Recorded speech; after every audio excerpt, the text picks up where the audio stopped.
The Meeples and Miniatures podcast is sponsored by Two Fat Lardies and Miniature Wargames with Battle Games magazine, and also by the generous donations of you, the listener. So thank you to David Blood, Glenn Oberhauser, Frank Reynolds, and Alex McIntosh. Guys, your support helps make this podcast possible. Thanks once again. The Meeples and Miniatures podcast, episode 159, 7TV second edition, with hosts Neil Shuck, Mike Hobbs and Mike Whitaker, and guests Karl Perrotton and Graham Dawson from Cookie Dice.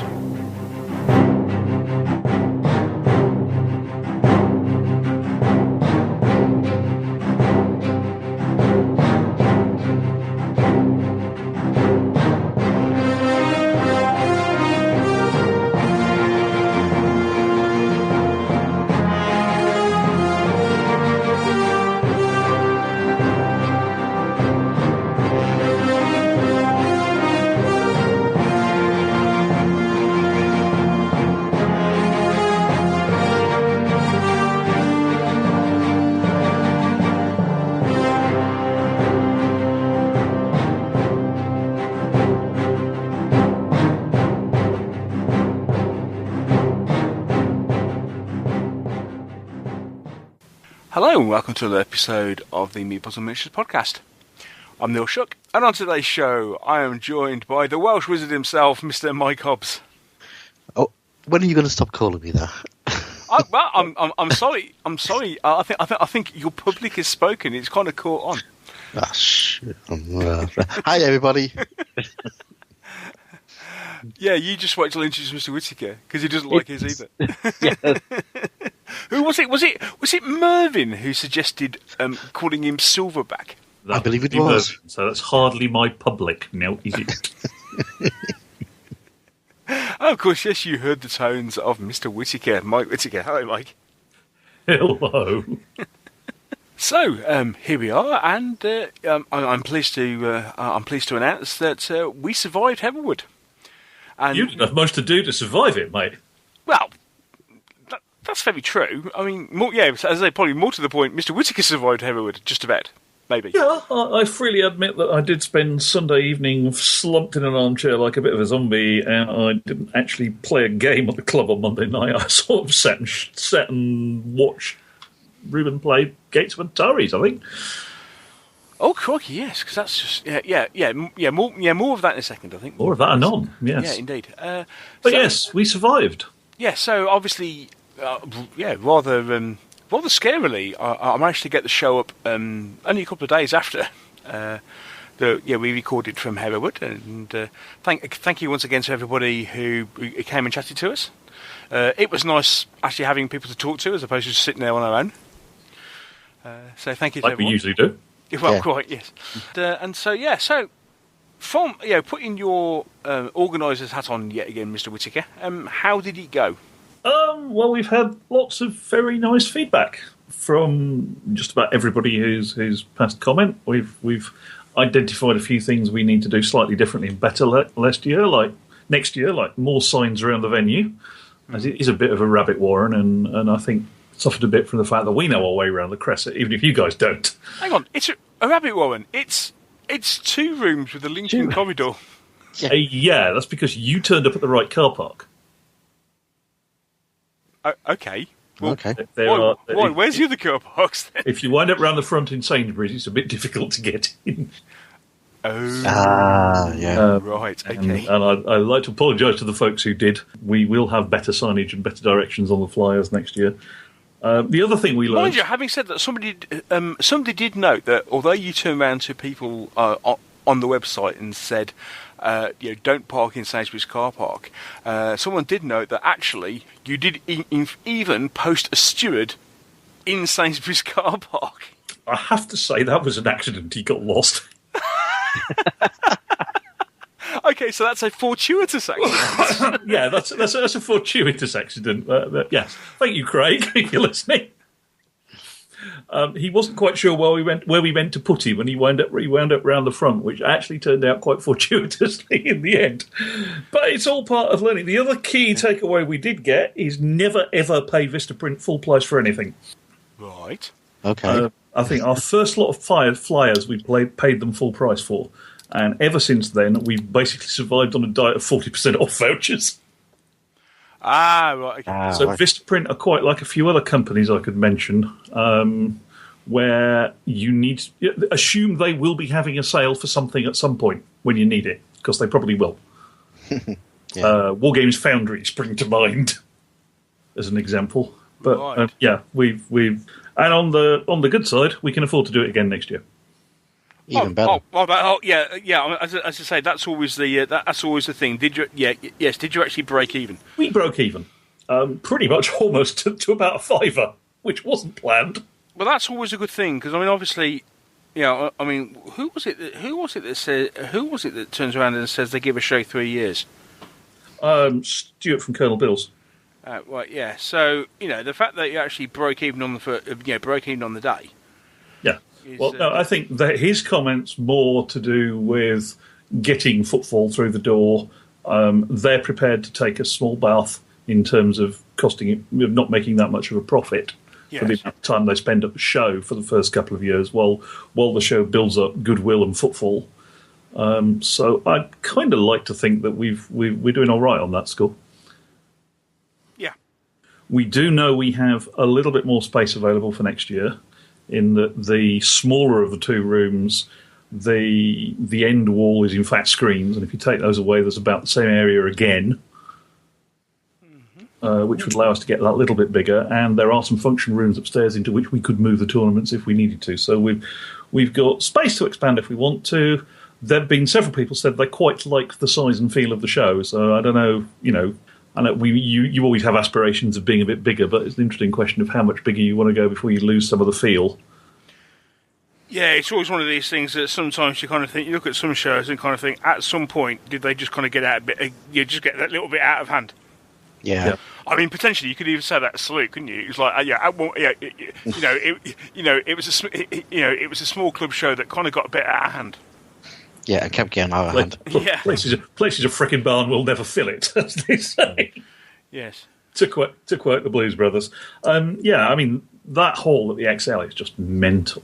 The other thing that always strikes me about Salute is I don't know how they do it, because it must just take up your life. I know how much Herowood has taken up of my life for the time running up to it. I dread to think when you're having to deal with an organisation the size of the XL must be.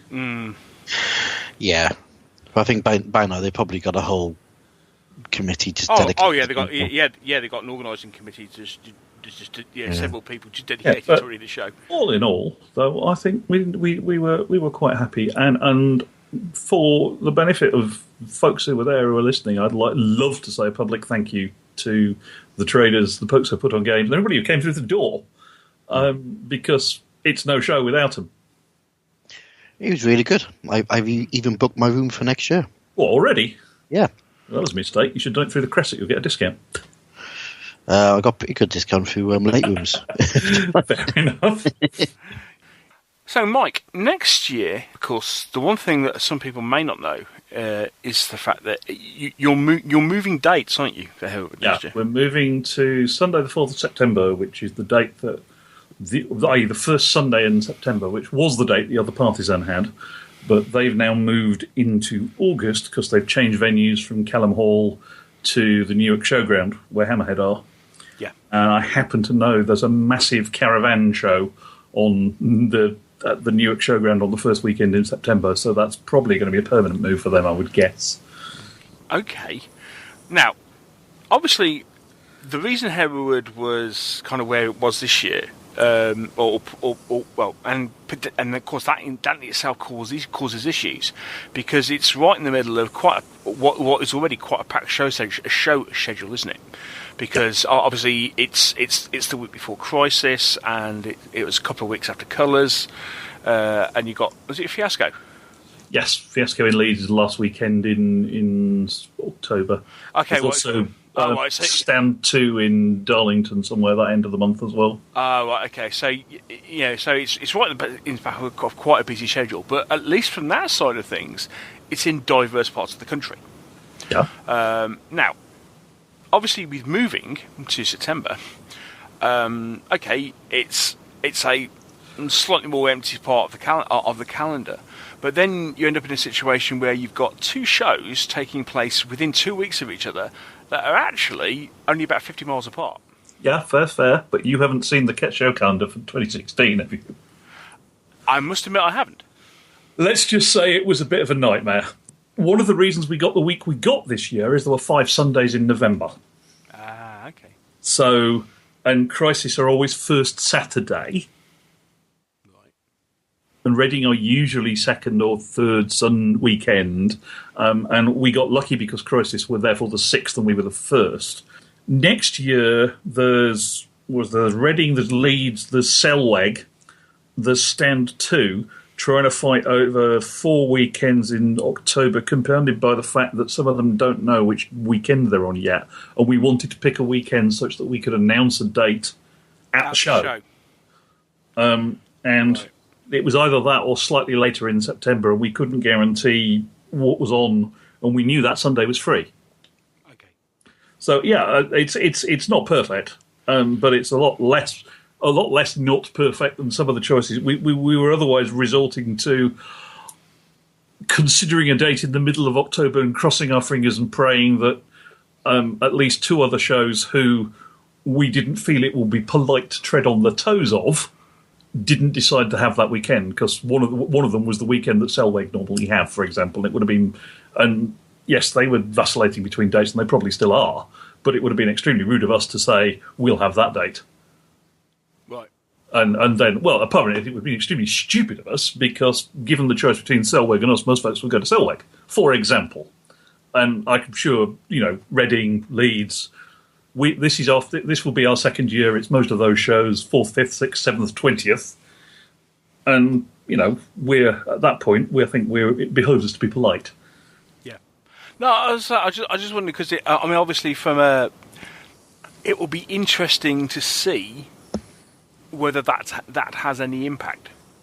Although, to be fair, for example, the traders you had at Herowood were somewhat different to the traders who came or who entered the other partisan, for example. And equally, quite a lot of them are sadly addicted to trading and will go to every show that God sends, given half a chance. There is that, yes. I'm naming no names, Colonel Phillips. Yeah, but as you say, at the same time, it's one of those things that things of geography wise. It will be interesting to see whether that move will will have an effect. We did though quite have a few comments from folks out Mr. Douglas's way. Yes, in the absence of Eastern Front, we are their nearest show. Well, yeah, this is it. It does kind of serve the East Coast better than a lot of shows, unless. And also, it's a decent show if you're from London and not in London, and don't want to be in London or are just north of London, would rather go north than south. And quite a few folks from Stevenage, and there's also the Harlow Club and a few others that. It was just a thought. It was one of those things that kind of because.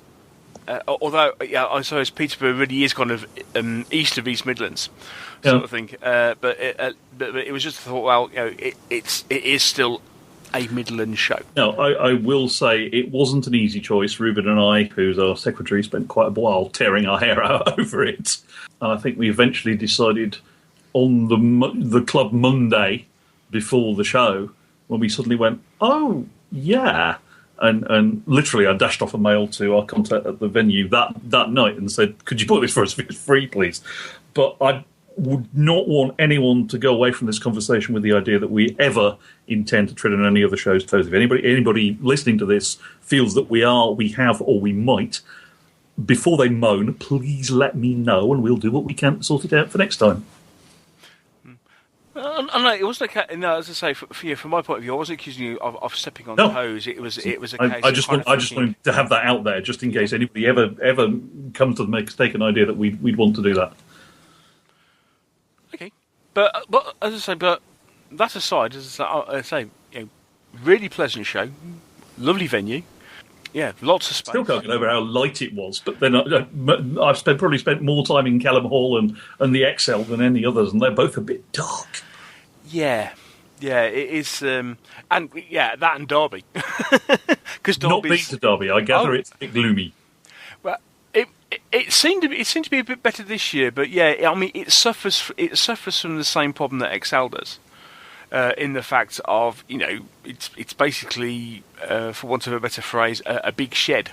And I don't think, you just look at the lighting, and I don't think the lighting is as good at Derby as it is at the XL Centre. So, yeah, there are a couple of issues with it being a bit gloomy in the middle. What do you think about that, Mike? To be honest with you, I've never had a problem with the lighting in anywhere apart from Kellan Hall. It is what it is. We did have one beautifully lucky moment at Kellan the year we put on the slightly wacky combat archaeologists of the Deutsche Afrika Corps take on the hordes of the Egyptian undead game. Yes, you did hear that right. You know how Kellan Hall has those odd spotlights around it? Oh, yeah. We had one of them from what must have been about 12 feet up, shining right across the hall, right onto the pyramid on our table. Absolutely, because basically everything casting long shadows. And since the whole shtick behind the game was the sun has risen, the combat archaeologists of the Deutsche Afrika Corps have dug up this artifact that allows them to control the undead, and oops. Oh, right. So a very opportune piece of lighting. Yes. Very opportune piece of lighting, exactly, yes. Yeah. But I did think the lighting at Peterborough was really good. We weren't even using all of it. Yeah. There's a whole bunch of spots in both rooms that we could have had on as well, but we went with just the tubes this year. I think it was fine. Yeah, it was lovely. Really nice little venue. Yeah. So. But seriously, that's enough about Herowood. Knock it on the head till next year, guys. Yeah, I was going to say first weekend in September next year, and we'll do it all again. And we'll have another go at doing an open round table and what have you, because I think it went all right. Yeah. And as I say, it was nice not to sit there and not have anybody turn up. So it was thank you to everybody. Anyway. I was about to say I dined out at the club on the Monday on the little tail of the Dreadball, the UK champion. Oh yeah, that was brilliant how he just kind of dropped that in. Yes, beautifully done. It was wonderful. It's I was at Nationals last week. Oh yeah, how'd you get on? Oh, I won it. It was brilliant. Yes. Perfect. So what else have we got to do? Mr. Hobbs, you've been, you've been tiling. Yeah. God, yeah. Yes, what I've been doing. Well, I finally finished my Stoic Arms. Yeah. Why did I decide to tile it? What a stupid thing to do. But it's done. How many hours did it take you to tile that roof? Because looking at it, and then looking at something like, that's a heck of an area of roof. There's lots of roof, and there's lots of little bits of roof on it as well. Which at least those foreground tile strips aren't that painful. No, they're lovely to work with. Very with. nice little piece of engineering, actually. Yeah, it's just you got to do them in segments and let it all dry, and then trim it down, and then go back and do the next bit. It took a while, Neil, if I'm being honest with you. It took a while. Well, was that? Does that mean you lost count? Yep. Yeah. Longer than you anticipated? Yep. Yeah, I used 5.5 packs of tiles on that one building. And normally one pack of tiles has like 6 sheets of tiles in there with like 10 centimetre segments in there. So you can do the maths. I think on our village for the Dead's Army game we had a couple of years ago, I think I went through 3 packs on 6 wall bases buildings. So that gives you some idea. Yeah. Lots. Yeah. So I've done that, and I've put the transfers on it now. So it's pretty much I've got to do a bit more varnishing on the roof. Because obviously I got marks where the PVA's been. Oh right, yeah. So what I thought I'd do is just spray it over a bit of dull coat, and I should, bring it all down to one texture. Yeah. So I'll probably do that over the weekend. And some moss on top of that. Yeah, I might put some sort of. I've got a moss dusting powder. I might put a little bit of that on there and just dirty it up a little bit. Yeah. Break up the fact that otherwise this uniform wash of grey. It's a shame. Yeah, Andre, having said that, it's such a shame to actually do that sort of thing because it looks lovely. Yeah. So I've done that. What have I been doing? We had the demo day in Cardiff last weekend. Oh, yeah. Which was... you kept that quiet.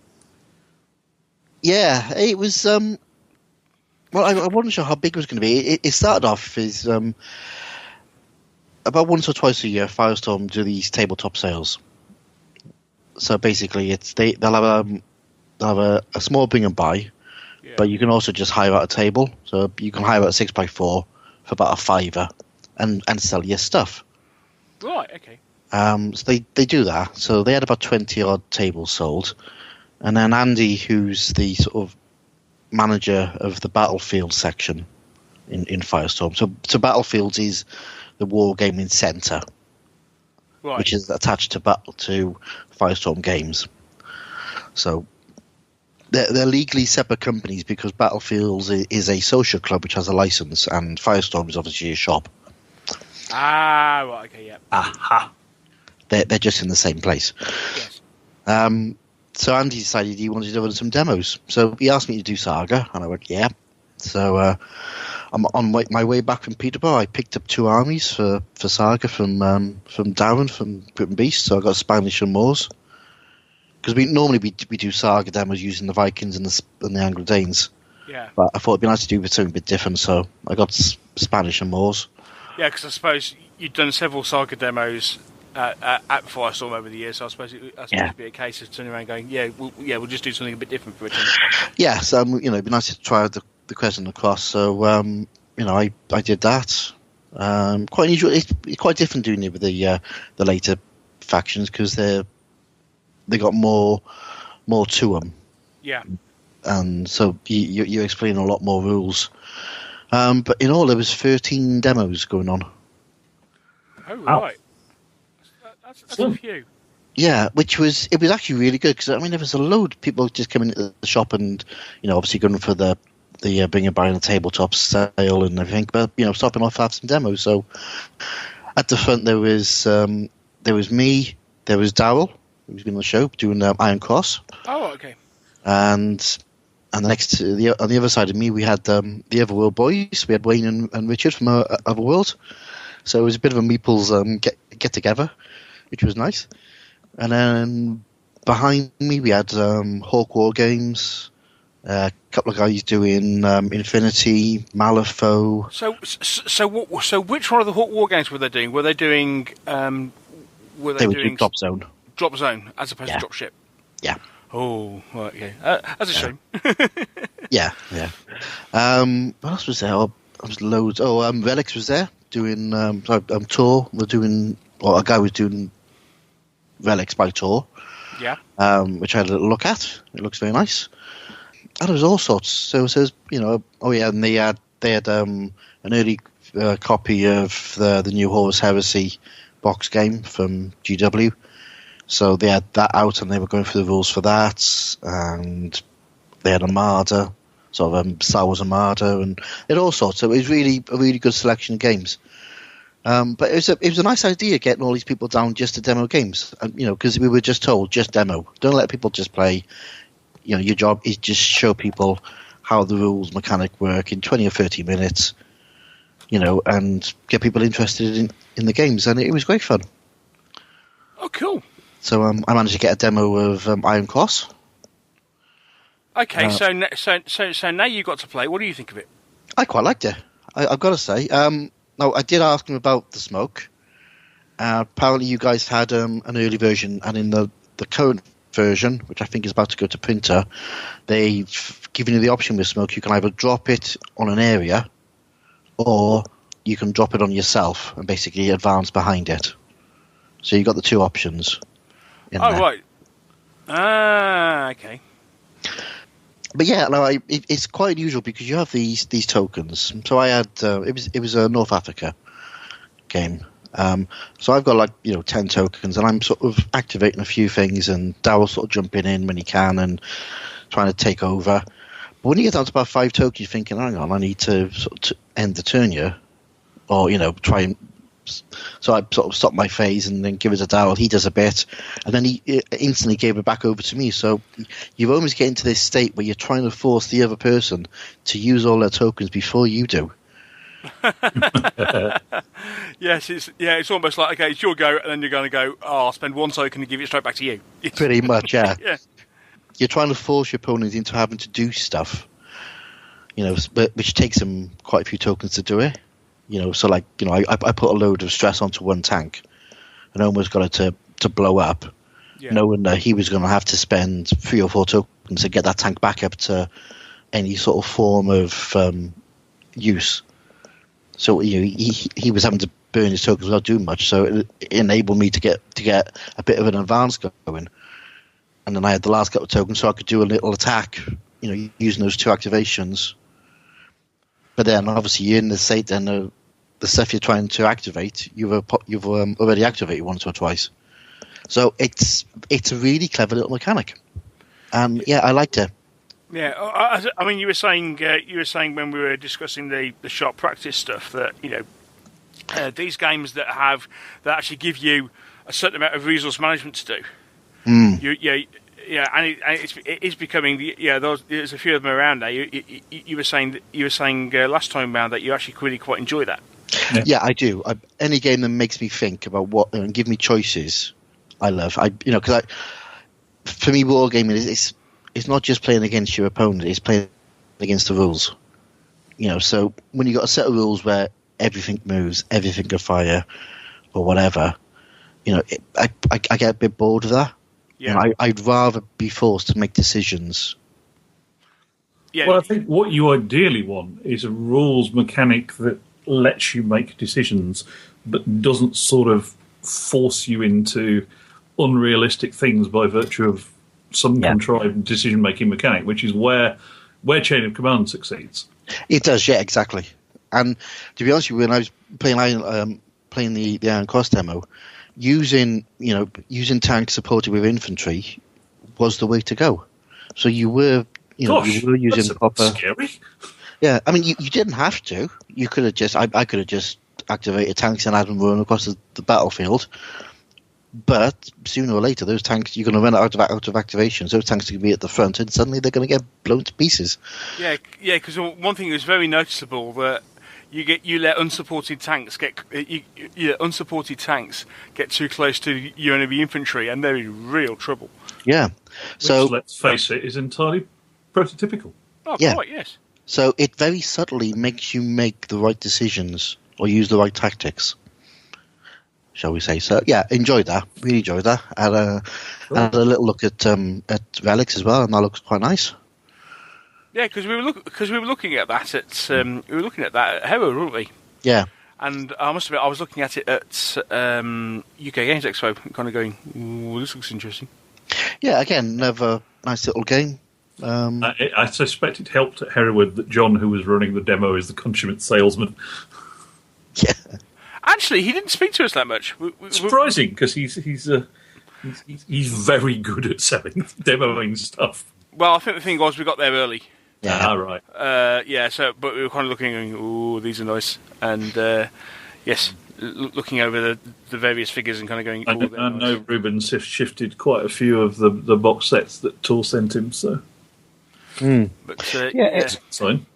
We might have to get them on the show, I think. I think so. It'd be interesting to get them on, and they are good British companies, so let's get them on. Arranged.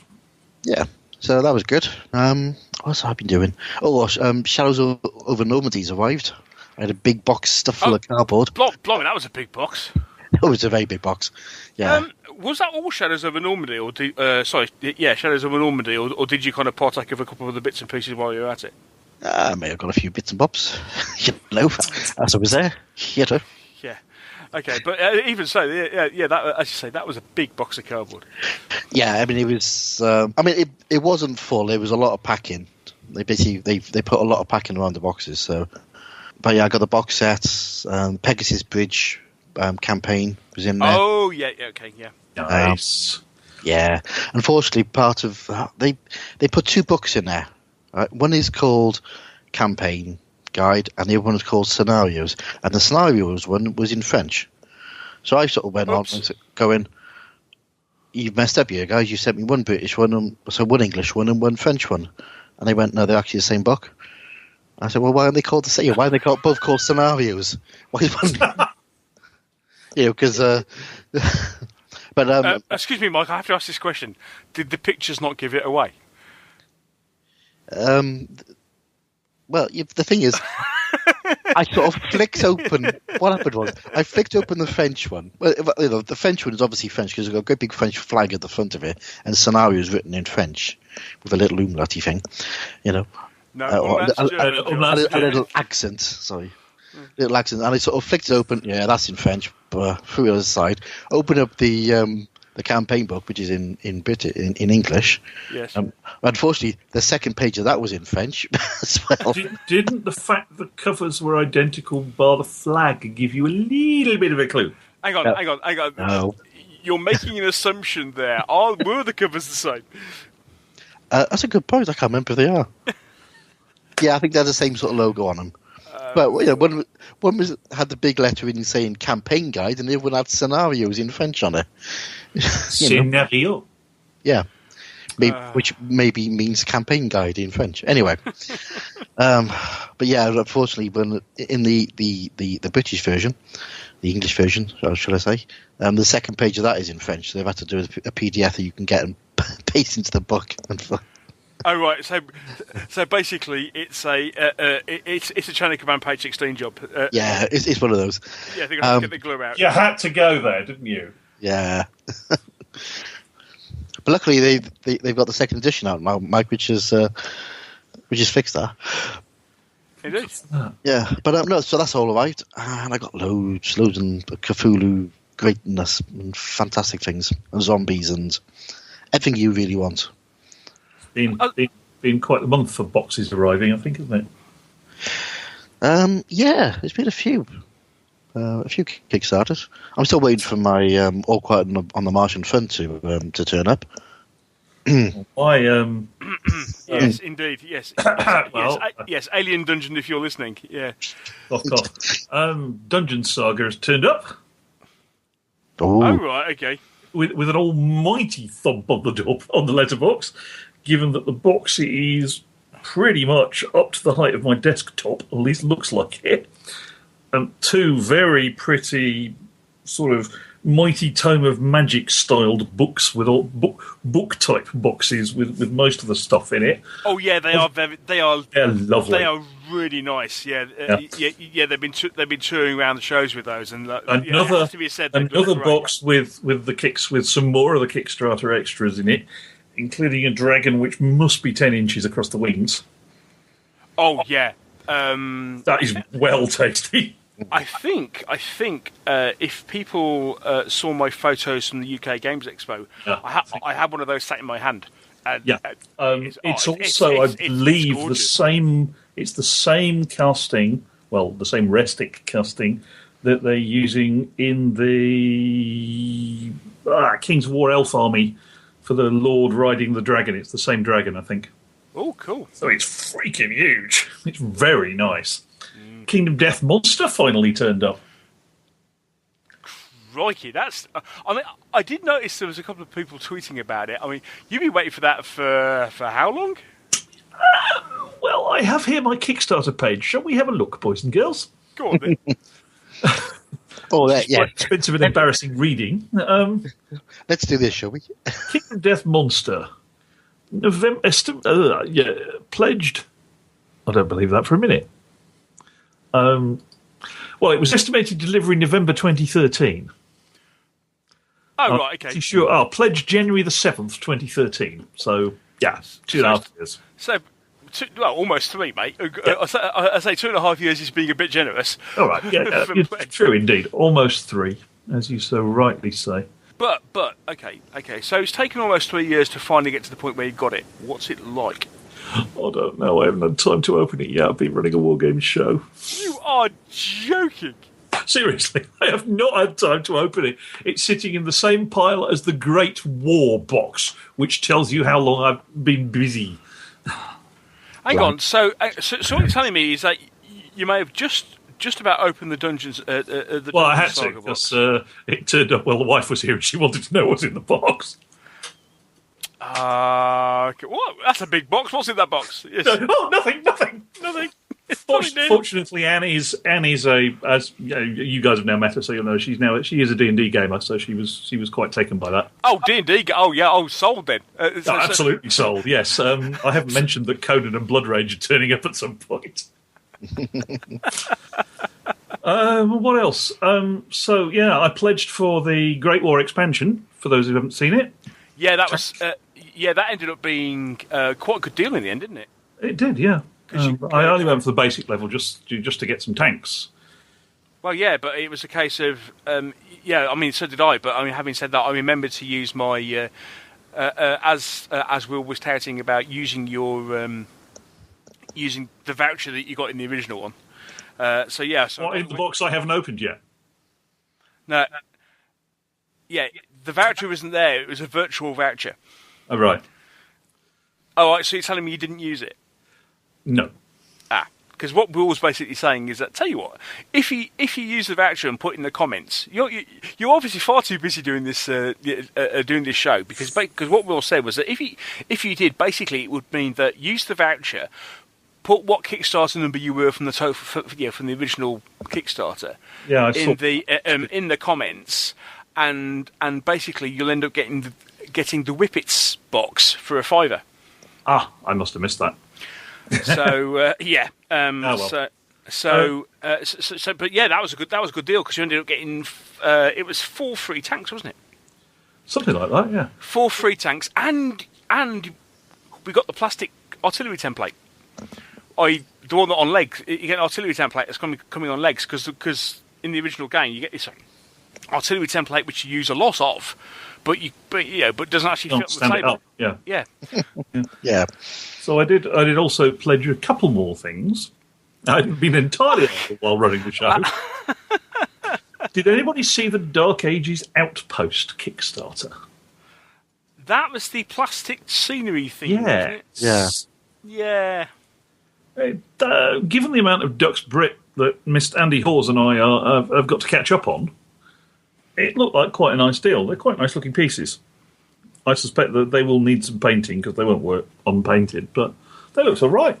I must admit, because you sent us the links, and I looked at it and kind of went, not sure about that one.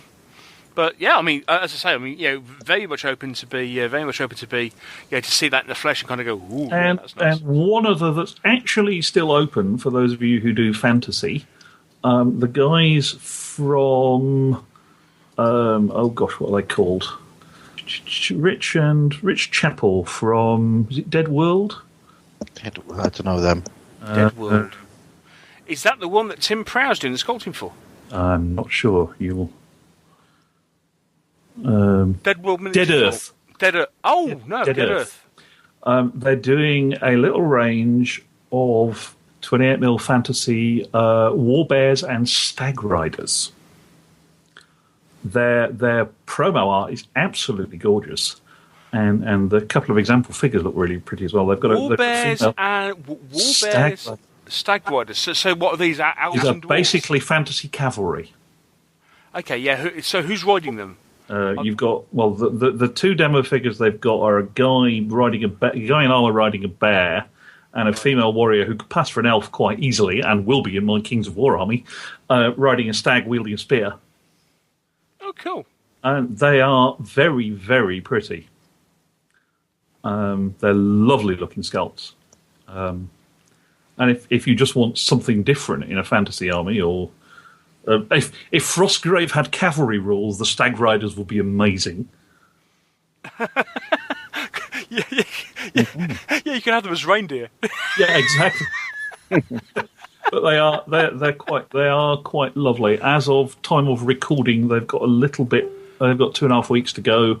They've passed their first goal, which was only 4,500. So, and they're a little bit. Their first stretch goals at 5.5, and by all accounts, they have done this Kickstarter like before, and they deliver.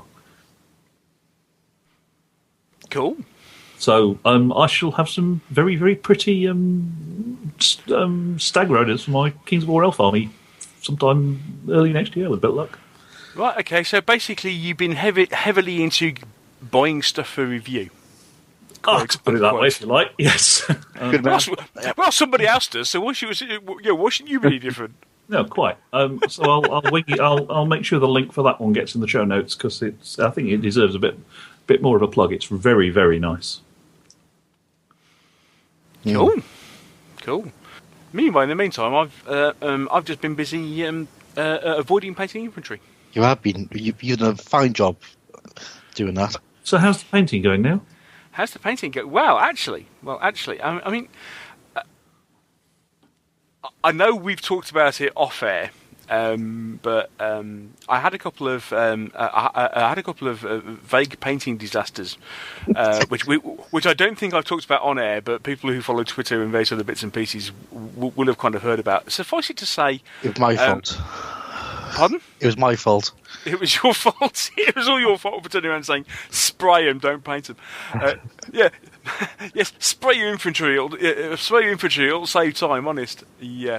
Well, it was partly your fault for doing that, and then my fault for blowing a spray can up. But yeah, I think we'll just gloss over that with the "Don't try this at home, folks." Gloss over. Oh, I see what you did there. Yes. So I mean, they're still. I mean, my minis are still looking resplendent in their undercoated state. I've actually managed to, as Mr. Whitaker so eloquently put it, put slabs of concrete on all my miniatures. No comment.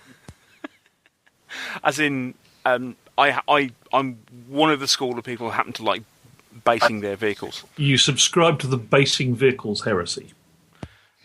No, it's not heresy. Mate, you're at number 2 to 1. It's a heresy. Okay, listener poll. I always base vehicles because then you can move the base around. It means people keep their sticky fingers off your lovely painted vehicles.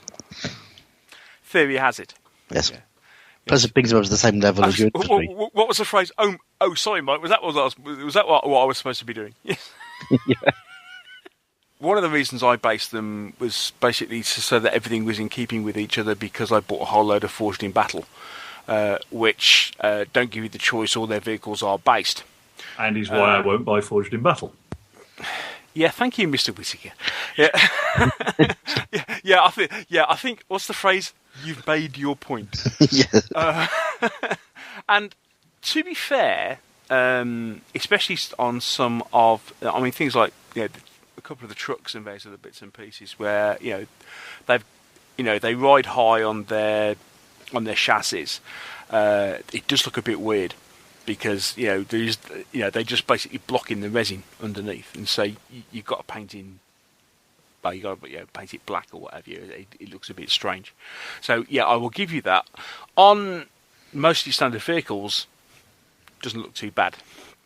But anyway, so one of the reasons I based them was because I bought the Forged in Battle stuff because it was like I think we've been here before, but because I'd backed the War and Empire Kickstarter, and actually the only reason I backed it was so I could get the discount on the other Forged in Battle stuff and get the War and Empire rules.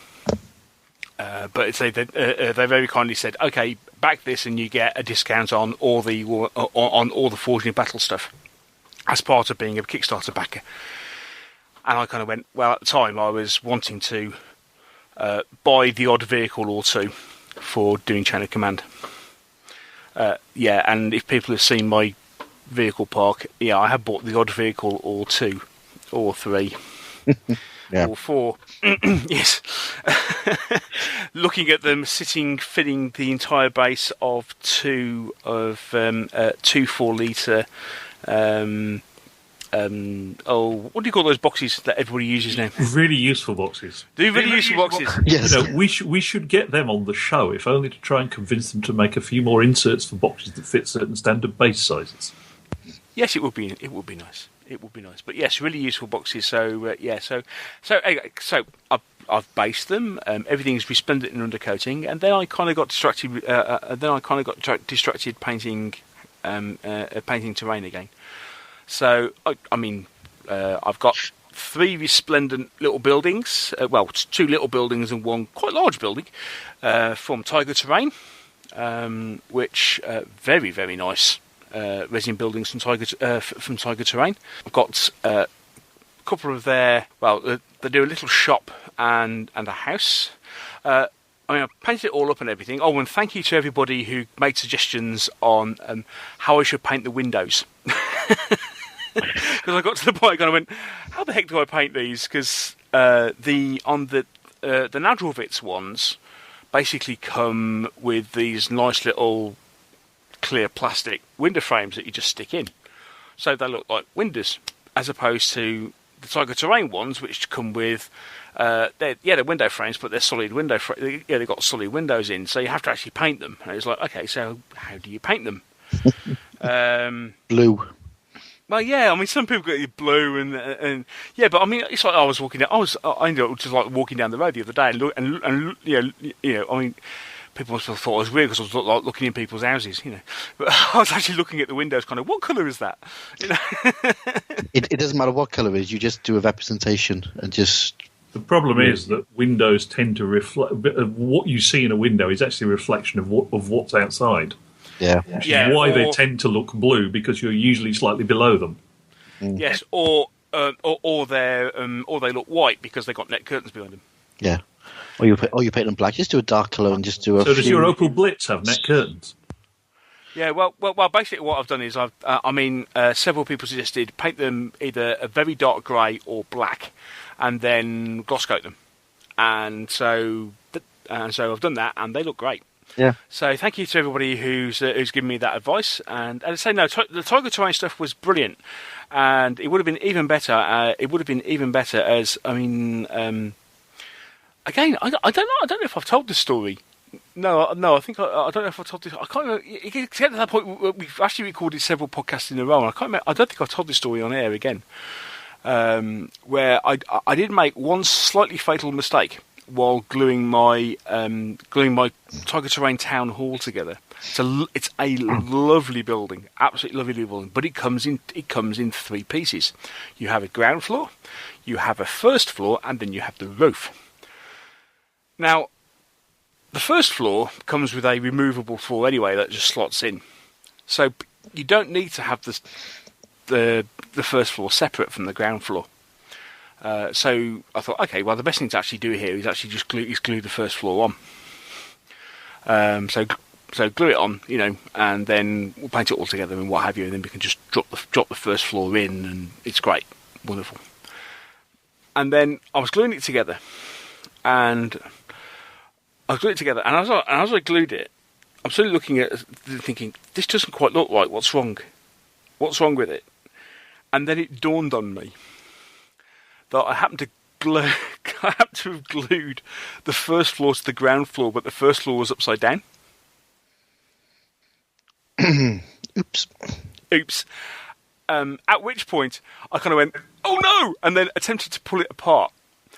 But of course, I'd used gel super glue. Sorry, I was laughing at something else. Well, as somebody else happened to mention, if that's the case, all I do is mention Mantis Grav Tank.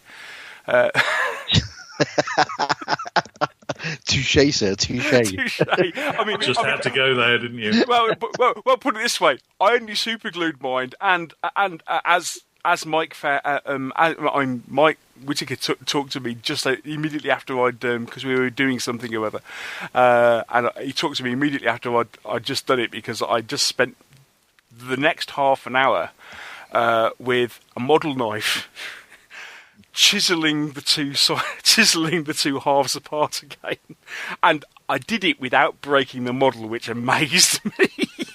So actually, you put it together now, and you wouldn't know. But as I say, but at least it was a case of I'd done it and could get it apart again. Whereas you did it really properly, didn't you? Because you pinned it and everything. I didn't just pin it. I used mill wide pins. These are big steel pins. Yes, and epoxy resin.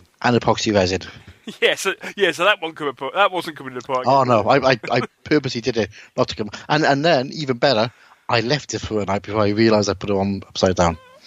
Oh. Anyway, so now it's all out there, and people know. I confess that I made a complete hash of it, but luckily I managed to recover it. And I'm as a building, I'm really impressed with it. They look great, and I'm just waiting now. Well, tomorrow night, in fact, I'm going to take them around to the Meeples bunker and see how they match up with all the natural bits buildings that we've got, and see how well they match. And hopefully, I'll be getting a couple more, just to kind of because especially with some of the stuff we're doing. I know it's great, but once you start fighting on the outskirts of a town in 15 mil, you need a heck of a lot of buildings. You do. Yeah, I mean, what was it? Some of the was it the outskirts of Ranville in Kampfgruppe von Luck? You need something like 13 or 14 buildings. You need a few. But we're kind of getting there. So, but that's basically all I've been doing. But as I think we've commented in the past, your average Wargames table never has enough scenery on it. Well, quite. I mean, it's just something that myself and Dave commented on in the last show. Having seen the big chain of command game in 28 mil, and then comparing it to the 15 mil game that we run. And kind of going, well, hang on, let's count up the buildings, and we had like the same number of buildings on the table in our game, but the buildings in our game basically took up like 1/3 of the table, whereas that kind of pretty much dominated 2/3 in 28 mil, and it is quite interesting then the difference it makes playing in the two different scales. Also, we'll see James Morris's comments at the show on how much time and effort we spend on terrain compared to figures. Yes. Indeed. So anyway, but in doing all that, as I have avoided saying, basically because I've done all that, it means that I haven't actually painted any figures because I've got distracted with scenery again. Having said that, the only thing I've got left to do now is scratch build 6 feet of slit trench, and then I'm done. And considering that as far as I'm concerned, that includes making all the trench lining out of coffee stirrers, which I'm thinking is possibly a little bit over the top. I was considering something similar for the World War I game we're considering for next year. So no, not really. No, as I say, it's just one of these things of because I'm about to embark on an epic. Myself and Mr. Luff, I'm not quite sure how much Mr. Luff knows about this yet, because I'm sure I told him, but Does he listen to the podcast? Yo. Anyway, but basically, because Dave chose powers and what have you, we kind of went, okay, let's do. I went out and basically found as much as I can, normal scenarios as opposed to watching stuff ourselves.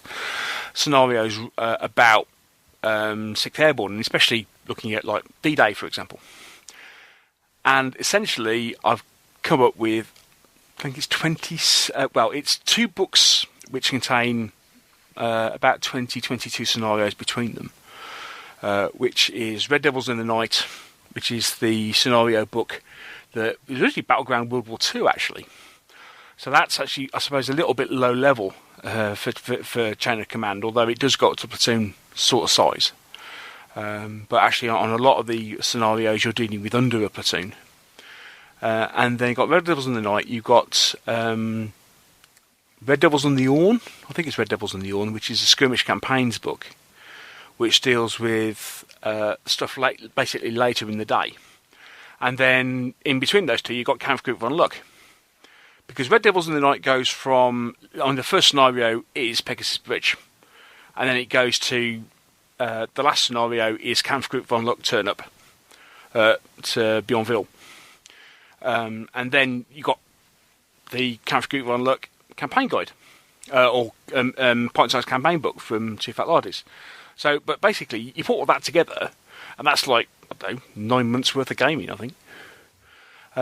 So, we got all that to do for the very first scenario for Pegasus Bridge, because it just happens as there are slit trenches down both sides of the river.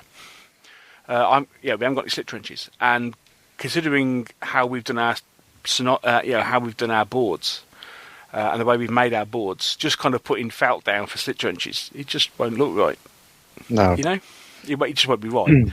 So, so that's where I'm at. So I might not be painting figures for another couple of weeks yet. Maybe. Couple of weeks. Well, yeah, but I mean, well, at least a week, because I've got to say, I've got to get these slit trenches sorted out, and then I kind of get distracted with doing things like, I don't know, recording and editing podcasts.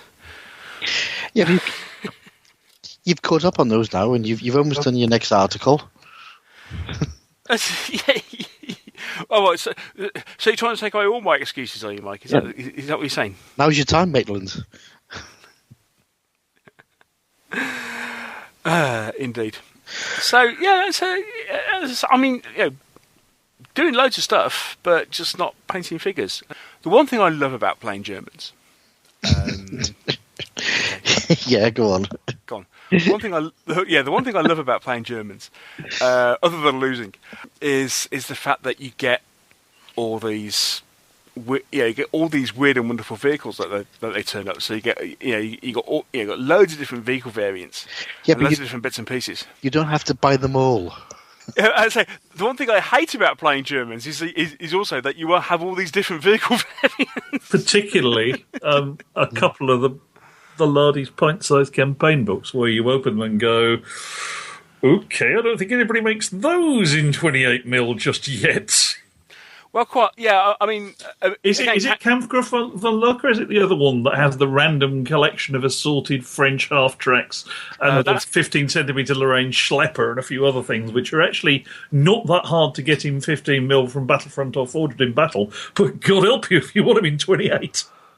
Yes, that is Kampfgruppe von Luck, because I mean, just blame the 21st Panzer Division. Yeah. Yeah, I mean, admittedly, they do turn around and say, well, if you can't get a hold of these, just proxy them for something else. Yeah, but it's the principle of the thing.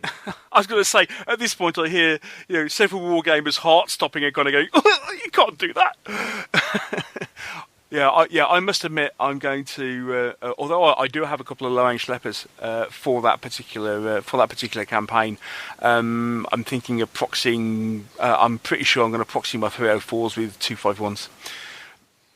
Or 250s now. Plastic Soldier Company do them. Anyway, as we've been heresy. But so I should say. Well, I just picked up a good deal. I just picked up a good deal on a box set of the Plastic Soldier Company P38Ts, because they do all the mod. Well, they do a couple of modder variants in there as well. So I just picked up a box set of those, which is really nice. Certainly do. They're not, and they are lovely. You can't actually get by in early post D-Day Germans without some Modder 3s. Indeed. So got some of those. They're really nice. Anyway, but yeah, so lots and lots of different vehicle types to paint up, and I really must get down to it at some point in the not too distant future. Yeah, Plastic Soldier Company Army Sprays. It's the only way. Dimensions page. Don't go there.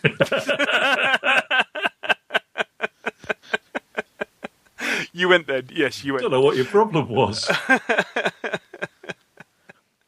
apparently Neil's heard from someone that if something's lost a bit of pressure, you have to plunge into boiling water for half an hour, and then hit it with a hairdryer and chuck it in the oven and grill it. And then the spray works really well. Graduate of the Rich Clark School of Modelling. When in doubt, use domestic heating tools. As I precede that with, don't try this at home. Yeah. Let's just say that Neil has a very peculiar method of painting. I do now. Yeah. He takes a spray can and he sprays it into a tub and then uses a brush. Yeah, thanks. I'll get you, Mr. Hobbs. It wasn't pretty. And on that note, I think we should get on with it. Yeah. Should we go and talk to we have some guests lined up somewhere. Yeah. Indeed. Let's go find them. So let's get them out of the green room. And we'll take a quick break, and when we come back, we'll be talking to Karl Perrotton and Graham Dawson from Crooked Dice, all about second edition of 7 TV.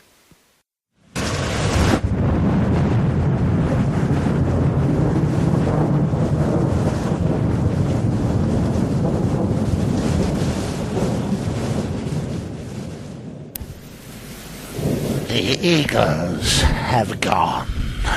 Britain lies defenseless in a cruel world.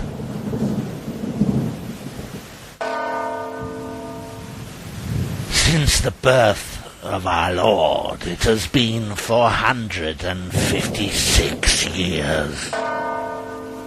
What sins have we committed to bring this punishment to Britain? I speak, of course, of the Saxons. They came as allies, but now they seek conquest. The lands of the Britons lie ravaged before them.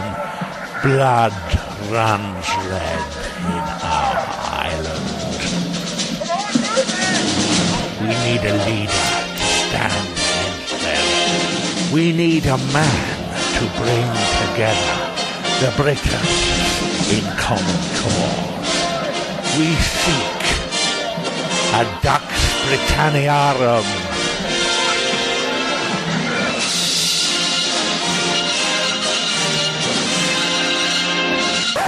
Right, that's enough of that. Dux Britanniarum from Two Fat Lardies. They really are very good. Well, we're very pleased to welcome to the Meeples and Miniatures podcast, Karl Perrotton. Welcome back, Karl. Hiya. And Graham Dawson. Hello, Graham. Hi. Hi, welcome to the show. Graham and Karl make up Crooked Dice. We brought them on the show to talk all things Crooked Dice and a certain thing about 7 TV second edition, guys. So looking forward to having the chat. Strangely, be me. I mean, I know we've spoken to Karl about Otherworld recently, but seriously, I've been meaning to get you guys on the show for the longest time, and it just never got around to it. So it's fantastic to finally have you on the show. Welcome. Now, as regular listeners will know, when we have new guests on the show, the first thing we do is get them to introduce themselves a little bit by talking about their gaming background, how they got into the hobby. Now, Karl did this when we did the Otherworld show several shows ago, but Graham, you haven't been initiated. No. So welcome to the show, and can you tell us how you got into wargaming as a hobby? Probably The Forest of Doom. I blame that book. Good choice. Fighting fantasy. Hang on. Forest of Doom. Which one was that? About number 5, if memory. Number 3. Number 3. Oh, That's number 3. Oh, gosh. It's got that excellent kind of cloaked figure on it. I don't even know what it is, but it's a fantastic drawing. It's a shapeshifter. Is it? Anyway, Fighting Fantasy, Talisman board game, 2nd edition. Warhammer 2nd edition. Never really picked up Warhammer. I was only about 14, 15, so it was way beyond me in terms of buying miniatures. Role-playing, though.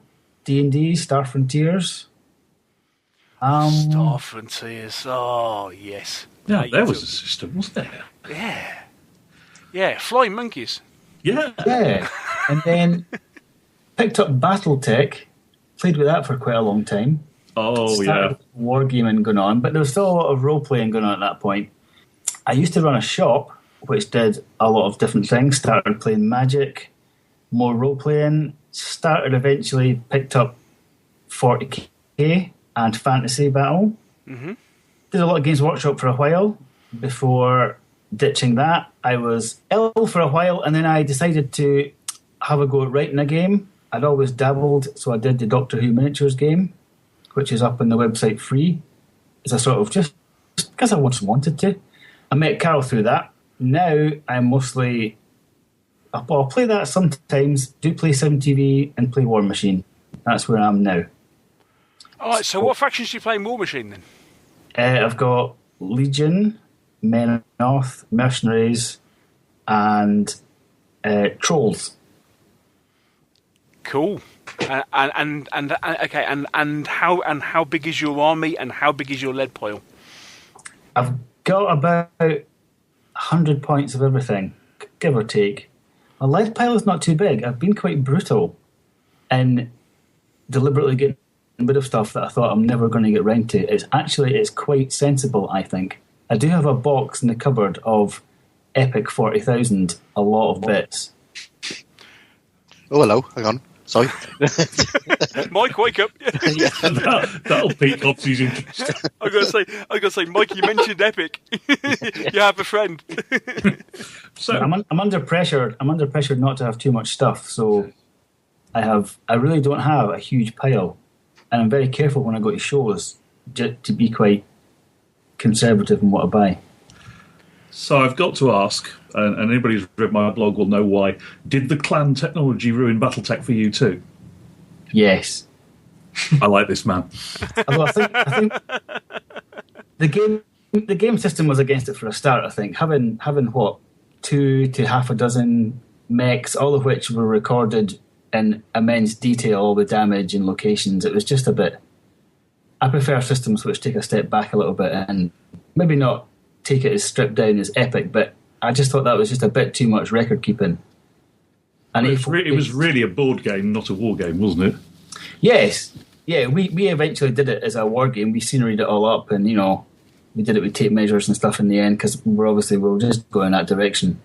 I think it was a bit too record keeping heavy, I think. But I appreciate they've done it again. I haven't looked at the new one, but BattleTech did me for a long time. I did really enjoy BattleTech. You me both. But yeah, clans bad. Okay, so you mentioned you met up with Karl during the production of the Doctor Who miniatures game. Was that at the point? Was that where Crooked Dice was formed, or did that happen before that? No, I was busy writing stuff, and Karl was a Doctor Who fan. He contacted me purely as someone who wanted just to produce, who wanted to just help me contribute towards it. Rules and scenarios and bits and pieces. And if I'd known then what I know now, obviously I would have just ignored them. But it's too late now. The damage is done. Yeah, it is. So he came on board to help out, and then we just sort of got talking about sort of the bigger picture, and could we do something with that background more officially? And then that turned into an even bigger picture of, can we just do something with cult TV? Because it turned out we really did like all the same sort of cult TV things. So then we got someone came up with an idea to form a company and make a sort of a slightly more generic cult TV war game. And that was about 5 or 6 years ago, and we've just kind of went from there. I'd run 7TV as a kind of RPG for a small group of friends for a couple of years. So a lot of the bits and pieces that are kind of still there today, the kind of the archetypes and some of the stuff was there. So we thought, well, could we kind of rework that into something that would work more as a kind of a skirmish game? And arguably, it's a little RPG light anyway. Certainly, first edition has got elements of kind of that in it alongside the War Games rules. Yeah. So did Crooked Dice sort of start off as a purely rules orientated company, and then you had the idea of let's make some miniatures, or was it always the case of let's do both? No, it was the other way round from memory. Actually, I think the miniatures came first. When we went to the very first salute, Kev had a couple of greens. Kev from Hassel-Free. And I think the rules, the plan was always to have rules, I think, as well, but the miniatures definitely came first. They came about a year before we did the rules, but the rules were always in progress. Yeah. So... Yeah, I think by the time we released the rules, we probably had about, maybe a year or so, maybe 18 months worth of kind of releases. Yeah, they weren't full year's releases, though, but we had a sort of, just the development time in rules is so long that, yeah, it does take a while to get things out. But the miniatures came first, but it was always intended to be sort of kind of joined up. Yeah. So. That's really interesting. Okay, so why 60s and 70s TV shows? Because we're all the same age, Neil.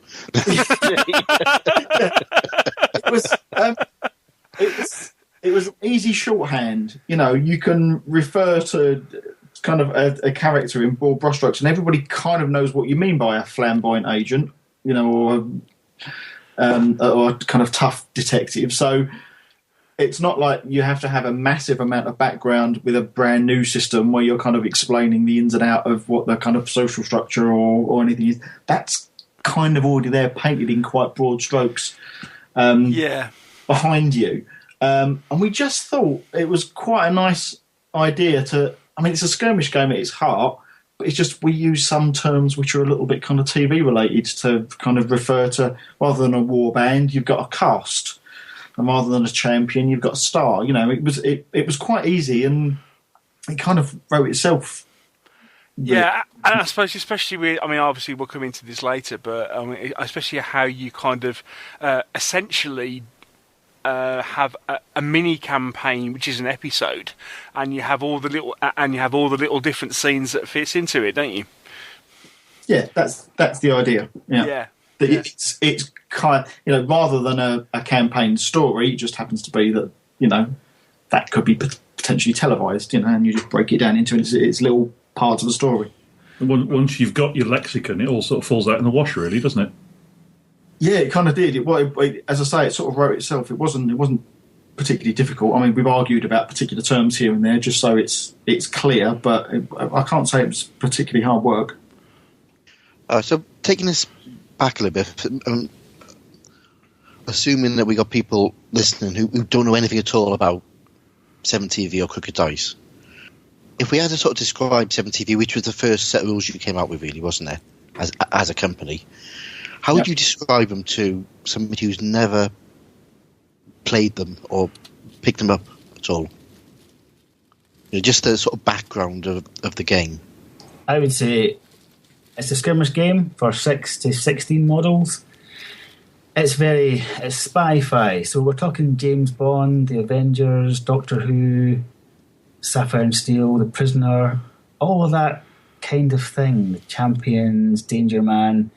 If you've ever seen any of that sort of TV, even Thunderbirds and Captain Scarlet, anything like that, that sort of slightly pulpish television, but it's definitely got a big influence. It's sort of James Bond, gadgets and volcanic layers and over-the-top villains, all that sort of thing. That's basically what it is. It's set in a sort of quasi-1960s, 1970s world.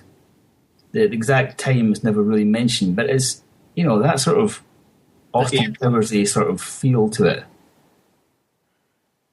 And it's a completely different concept to pretty much anything else out there, because you do step back and go, let's do it like a TV show. Well, it's kind of a meta game. It's a game about making a TV show. You've got a cast, and all your models are supposed to be acting, and you can just completely strip that out, and it works as a game. But everything we mention, you've got a countdown, and you've got plot points and stuff. It all sort of references a television show. But you could kind of step back from that as well and say it's meant to have a cinematic feel to it. If it's kind of action gaming that you kind of want. People have played, certainly with first edition, Star Wars and kind of Stargate and all manner of kind of bits and pieces with the system, but it's that fast, fun, couple of hours, doesn't take itself too seriously, and a good gaming night really is what you're trying to get out of it. Yeah, no, you definitely get that. Oh, Is there sort of an intent to encourage the role-playing elements in that? Because one of the examples I'm specifically thinking of was you mentioned Sapphire and Steel, which is something I've always wanted to do a game in, and it occurs to me that kind of thing is rather hard to do without some measure of RP. Yeah, Sapphire and Steel particularly, you'd probably need about 3 weeks to do that game as well if you followed the pace of the TV show. It doesn't exactly run along, does it? It's great, but its pacing is something to be desired. But it's got Joanna Lumley in it. What's not to like? lovely dresses and lovely hair, hasn't she got? But yes, I guess there is an RPG element in there because I think both me and Graham have kind of dabbled in that in a kind of early gaming, as I guess most other people did.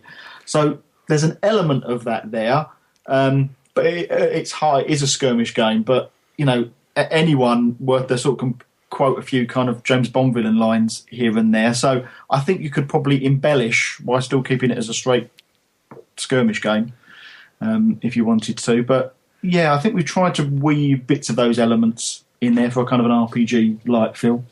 The first edition, you have to build a lot of the characters. Yeah. You start off with a sort of template and you build it up to what you want. So it's very much almost a sort of D&D experience. For the second edition, we've removed that. It's far more a straight war game because the level of detail in the first edition was putting people off, I think. Especially when you were sort of setting up a game from scratch. There was a bit of effort involved in getting all your models to be exactly how you wanted it, and now you sort of buy them off the peg. So I think we've lost a bit of that, but the first edition has definitely got a chunk of sort of role-playing, odds to role-playing in it, even though it is definitely a skirmish game. Yeah, it was a bit of a hybrid. It's possibly one of the first hybrids you sort of saw, because now there's an awful lot of these sort of gang-sized games where you have about a dozen characters, where it is sort of RPG light. We see it in so many different games, but I think always played games like that.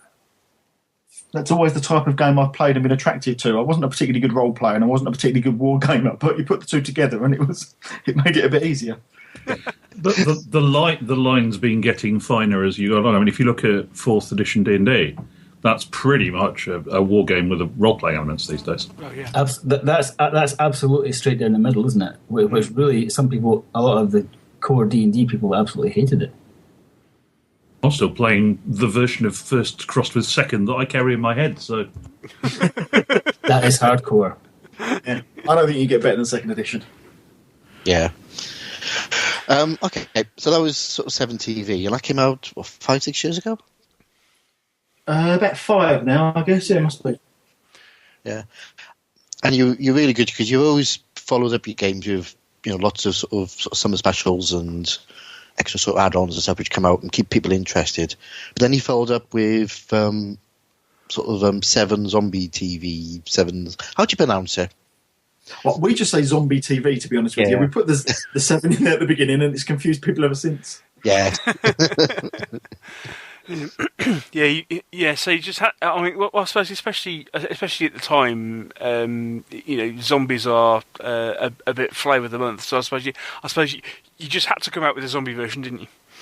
Well, there was a guy. Someone on our forum gave a submission. It was much bigger than that. It was kind of all different types of kind of monsters in there. But the zombie scenarios that he'd written for it were absolutely spot on. Karl Stozel, by the way, was the guy.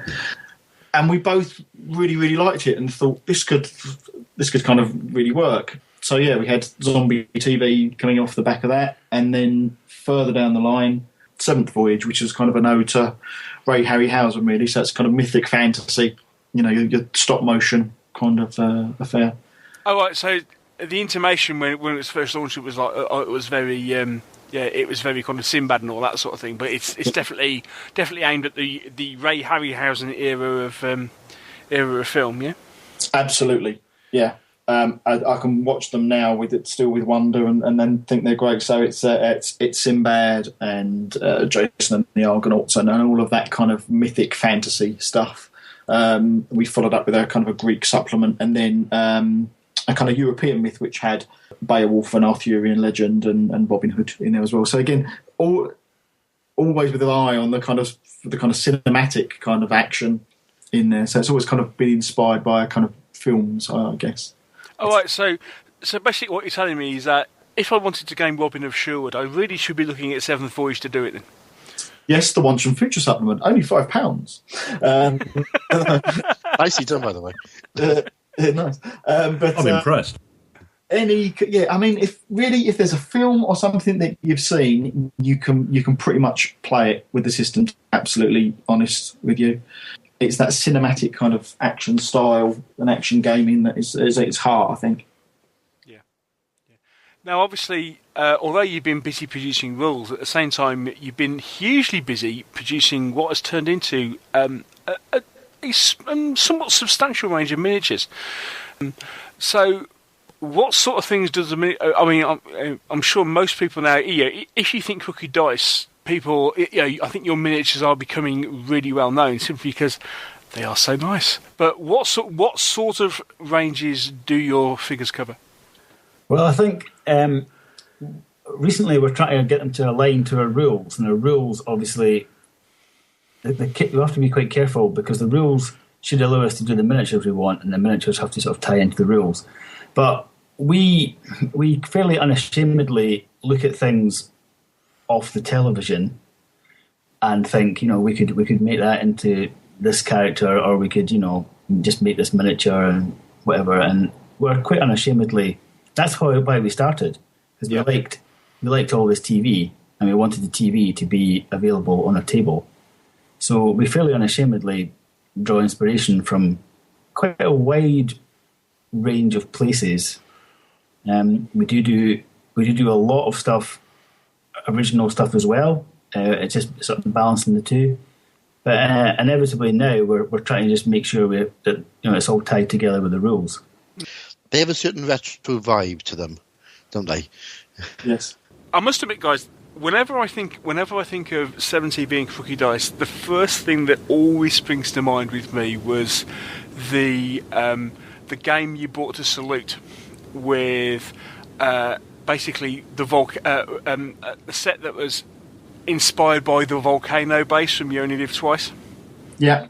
Was that the first or second Salute that you did? That was the second one, I think. I don't think it was the second. Yeah, so that's the thing.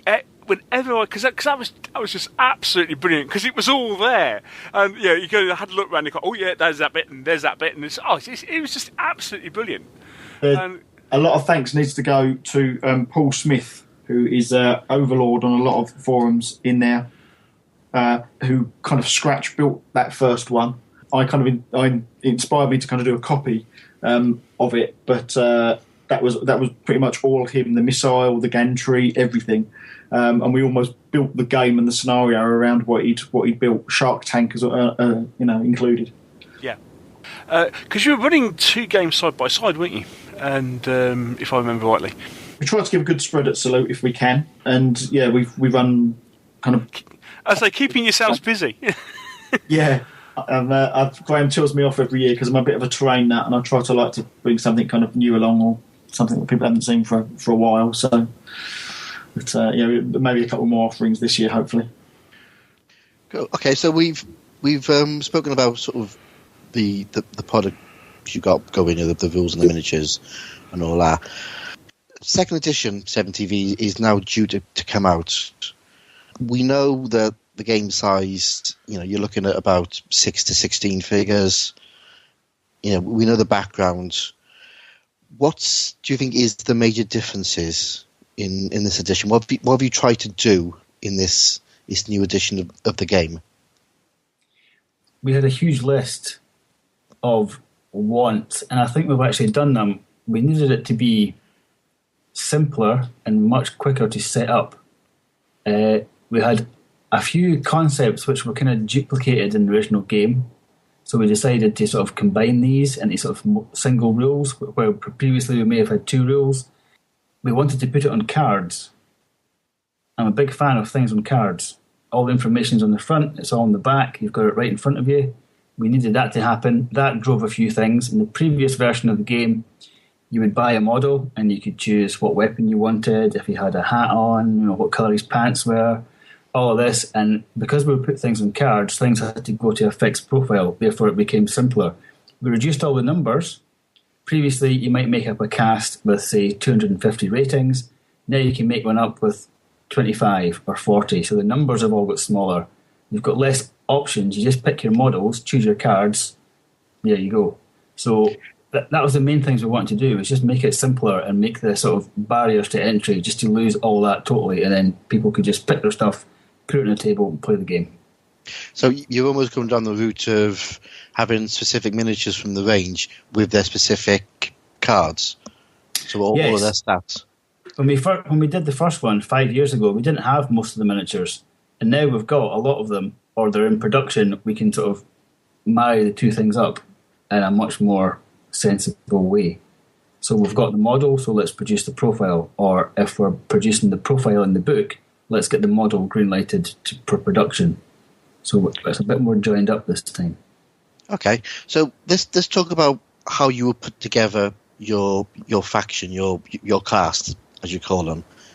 So you have these sort of 3 levels, don't you, of sort of characters? You've got your stars, your co-stars, and then your minions. So we've got stars, co-stars, and extras. We've kept that from the first edition. Your stars are much more capable and are pretty good, and actually quite difficult to take out during the game. Your co-stars are slightly less capable, but they're still pretty good. Your stars and co-stars can lead your cast, and then you have extras, who are all your expendables, if you like. They're far cheaper in points, you get a lot more of them, but they're slightly less effective. And to build a cast, you have to choose what you're going to put in. You have to have at least 1 star or co-star, otherwise your cast will just fall apart. If you lose all your stars and co-stars during play, your cast will fall apart. So they're quite important. Each star and co-star has got one of 7 genres. We've got military, science, secret, crime. Help me out here, Karl. Law and order. Law and order, and there's another one. Civilian. No, we not take civilian out. Did take civilian out. Secret. Anyway, there's 7 different genres. Each genre represents a fairly broad category. So the scuba diver extra, for example, might have military and secret. So to take that model, you have to have at least one of your co-stars must share the same genre. So you pick your stars and co-stars first, possibly, and that will allow you access to a different number of genres. And once you've got that, you can then pick your extras. So you don't just get free reign to pick anything you like. So you've got to be a little bit canny what you put in your cast. And obviously, they've all got points as well, ratings we call it. And that's the other thing. But that's it. It's as simple as that. So if you want to take a certain extra, look at the genre and then see what star or co-star would I need to field to take that model. That's one of the biggest things we've added is genres. So the villainous side doesn't get law and order, so they can't take any policemen, for example. And meanwhile, the heroes don't get access to the crime genre, so they can't take, any criminals or whatever. So the genre very succinctly sort of sums up the sort of themes of your cast. And in any one cast, you may have access to between 2, 3, maybe 4 genres. But again, that will cut out some of the options you can pick. But it's not desperately limiting. And it does give your cast a bit of a theme, as well. So it sounds like it's going to be a lot easier because, as you say, in the old game, you literally had to build it yourself from a toolkit. Well, the stars and co-stars in the old version were just basically flat numbered profiles, and you had to add everything on yourself. If you wanted it to be more shooty, more fighty, faster, whatever, you had to sort of hand pick all that. You had to pick all the weapons, add all the numbers up. This was all taking time. It was a bit old school D&D sort of thing. But now you want the flamboyant agent. There you go. It's 10 points and it's on a card. That's it. We have carefully thought about what weapon he should have, what skills he should have, what genres he gets, what's his star quality, but now it's fixed. Some people may prefer the first edition, but I think the benefits of this far outweigh the disadvantages. Do you intend to leave the roll your own option available for people who actually want to do it? there's still an option in there to customise. There's a page if you want to. So if you want to kind of tweak and play with the numbers in there, and you really, they are still archetypes in there, the flamboyant agent. If you want a more Austin Powers rather than a James Bond, and you want to tweak a couple of those special effects in there, that's still possible. You can still do that, but it's as a kind of a secondary option in there rather than this is the only way you can start playing. That sounds good. From a business sense, it sounds like the way ahead, because you are now starting to tie specific figures to specific archetypes within the rules. I think we've tried to kind of represent them as best we could with some of the things from the range, but it depends which way you play. Some people say, well, these are the models I've got, so these are the profiles I'll choose. In there, you don't by all means kind of buy our models in there. I'm not going to stop people doing that, but if you want to play it with something else, you don't need to have that flamboyant model, to make the game work. So. Yeah, but it does make it easy for people who haven't actually played the game or know nothing about it to basically come in. Yeah, we get a lot of questions. What do I need to play in there? And sometimes it was a little bit confusing for people to kind of get an idea of what a kind of a cast was and what models they might need to put it together. So hopefully we've made that a little bit clearer for them. All right. So once we've got the cast together, it's sort of all scenario led, as you said. So how do you then plan your game? How do you choose scenarios? Have you got any rules in there for sort of scenario generation or special rules that you can use within scenarios? Yeah, they've got. It's not a massive departure from first edition in there. There are kind of 6 standard scenarios. Episodes. Episodes, as we call them, which are in the back of the book, and you can randomly generate those, or you can plan those through a campaign if you prefer to do that. The structure of those is very similar to first edition. We've added a couple of one kind of little extra bit in there as well, which is within each scenario you've got the director's cut version of it, where you can introduce kind of a super objective token that we call the MacGuffin. There's actually a little TV token for that, which comes with the box set, which is a little pewter kind of addition that you can add in, and that allows you to kind of tailor scenarios in a slightly different way if you want to. But with the episodes, certainly the special rules always give a nice amount of flexibility if you want to kind of write your own or tailor those. There's lots of scope to do that within the kind of special rule system. You've got this thing called countdown points, haven't you? There's a deck. There's a deck of countdown cards. Yeah. There's 45 cards. An episode is split into 3/3, almost like 3 acts, if you can remember, sort of old school TV. And you typically pull out 7 cards from the 15, from each of the 15 cards you've got. So 7 cards from the first 15, 7 cards from the next 15, 7 cards from the last 15. And you shuffle them and stack them so that the third act cards are on the bottom, the second act cards sit above them, and the first act cards go above them. And every turn, you turn over 1 or 2 cards, and the last card you turn over has got the event for the turn. If you turn over more cards, you tick down the game quicker, because when you run out of cards, the game finishes. If you turn over more cards, you will get more plot points, and that will enable you to be more effective in the game, but at the risk of sort of running the game down much quicker. But the countdown cards serve as how long you've got left to play, and they also generate your special events. You will generally get 1 every turn, which will sometimes help you, sometimes hinder your opponent. They're not going to win you the game, but they'll give you a bit of unexpected edge during play. So that's the countdown cards. I believe there are 45 all in. Yes. Yeah, you've got Act 1, Act 2, and Finale, and we've kind of the events that are in there. Act 1 is kind of a mainly movement based, because at the beginning of the game, as the 2 forces are coming together, they help you there. Act 2 are more combat, because we're expecting by that point you're going to be kind of toe to toe or firing across the board. And then the Finale cards, kind of all hell breaks loose, quite frankly. There's loads of bits and pieces going on at that stage. And they are the kind of the cards that we had in first edition were okay, and we really liked those, and people had a lot of fun with them. But you only dealt one or two out that you used throughout the entire game, and we wanted to try and find a way of actually integrating those into the kind of into the core game a lot more. Same with gadgets as well. Actually, we had the gadgets in there, and they're a core staple of kind of Spy-Fi. But only a couple of models would ever kind of get them in the game. Now, each star and co-star kind of gets gadgets, and you get to pick from a bigger pool. So we've tried to give a bit more of the kind of tone of the kind of setting into some of the kind of core mechanics.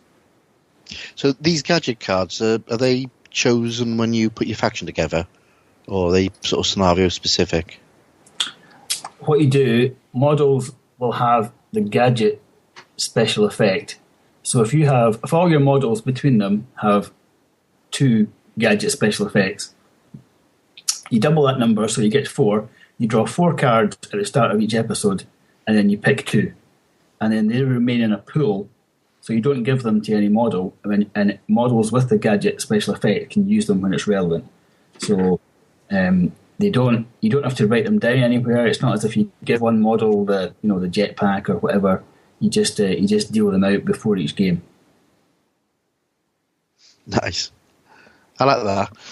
Okay, so we got a nice idea now how our factions put together and how the sort of episodes all run, and how it's sort of a flexible length game by using this very nice mechanic of using those cards. I do like that. The thing I want to sort of talk about now is to get a bit more into the nitty gritty of sort of the turn sequence and how figures are activated, how we do movement, combat, and morale, and all that sort of stuff. But firstly, the thing that you've been known for in all your rules is this concept of the action engine. So for people who don't know what that term means, do you want to give a quick explanation of sort of where it came about, what it does, and actually, it is still used in the second edition? It's not used in the second edition. We've kind of moved on. Well, Mike, you give me this huge introduction.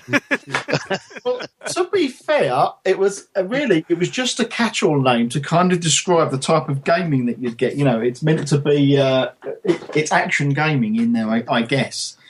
But it was little more than a kind of a catch-all name. Oddly, we haven't really used it to kind of describe this. It's just kind of the 7TV rules. If we branch out into other areas, they're always going to use this core set of rules. Quite what we badge that. I don't think we've had that conversation really, Graham, have we? No, we haven't. We've just been too busy writing it and getting all the spelling mistakes out and stuff.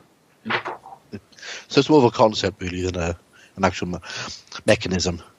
Yeah, it was a way of just kind of naming the system so that people were familiar with it, so that when they picked up the different settings, whether it was Zombie or Seventh Voyage, they were aware it was the same kind of core mechanics behind each one. The action engine is used by 7TV First Edition, Zombie TV, Seventh Voyage, and the Otherworld game. That's correct. Whereas this one is a different beast. It's Action Engine Part 2. 2.0. The revenge of the action engine. Yes. Yes. It's more. This time it's personal. Yeah. So let's go down the basic sense. So turn sequence for the game. So it's turn 1. What do we do? Before you do anything, you make an initiative roll, and that will stay fixed, sort of, throughout the turn. So if I win, I go first, then you go, then I go, then you go, and it goes back and forwards. There is an exception to this, but after you've made your initiative roll, whoever wins, just say you win. You would have a countdown phase where you turn over 1 or 2 countdown cards. You play the event on the last card you've turned over. You will gain plot points, which are the sort of generic tokens you use to activate your models and make things more effective. And then you go into your action phase. In your action phase, you start to spend your plot points. By this point, in an ideal world, you would have half a dozen to 10 little counters sitting. We've used glass beads, but just generic counters. And it will cost you counters to activate a model, or to use some of your special effects, or to use a star quality. These will all cost you points. In a lot of cases, you will not be able to do everything you want to do in a turn, so you have to sort of prioritise. The other thing you have to do is keep some for your opponent's turn, because when they start shooting you or fighting you, you can use them to make your defence more effective. So you have to sort of play this balancing game of, am I going to keep them? Am I going to use them? Am I going to just blow through them all, try and get rid of his models, or do I keep them and wait for the inevitable retaliation?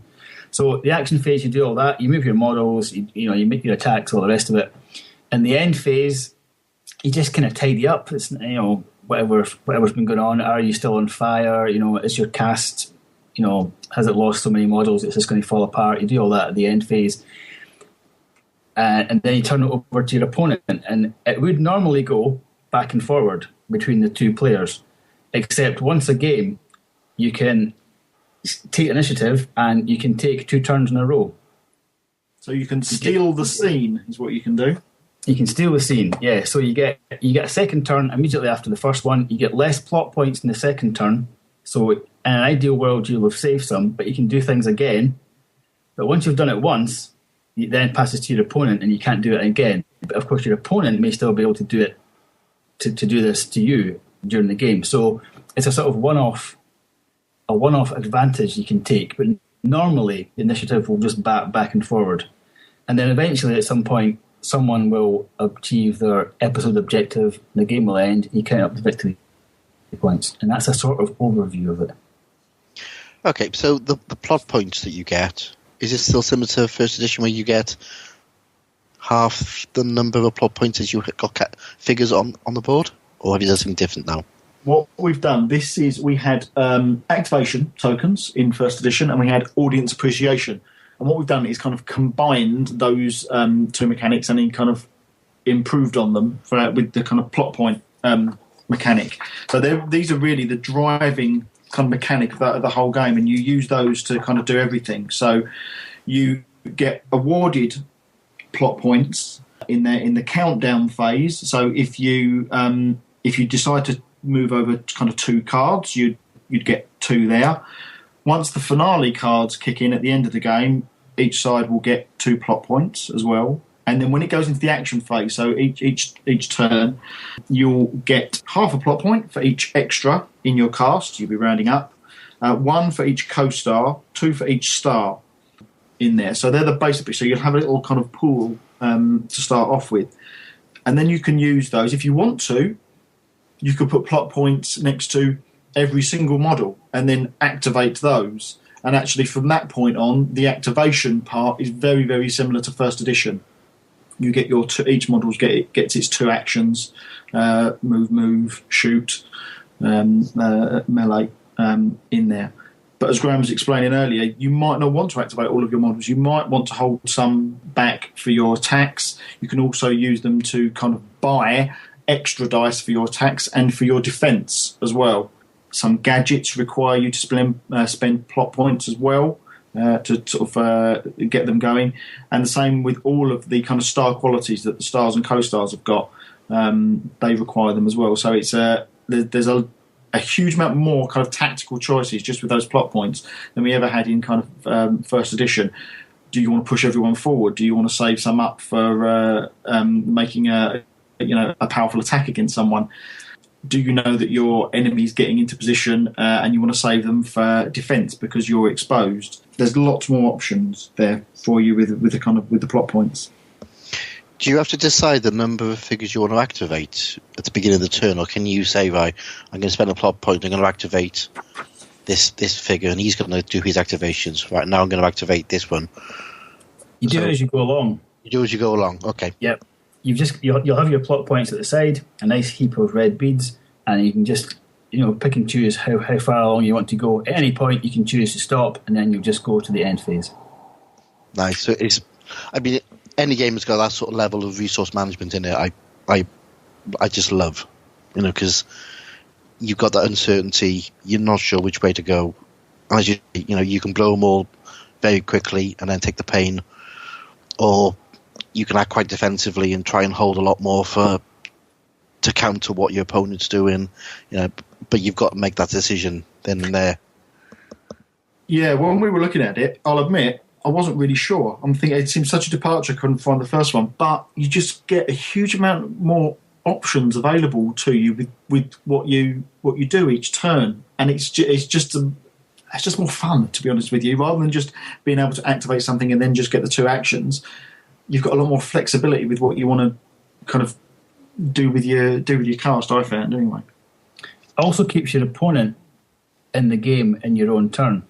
Because as soon as you want to make a strike, a shoot or fight against your opponent, straight away they have to decide, are they going to put any of their resources into defending? So your opponent's making decisions. So you're making decisions in every turn, even though it's not your own turn, which I think is nice as well, rather than just standing back and being a spectator when everyone else is, murdering your models. You get to make some choices.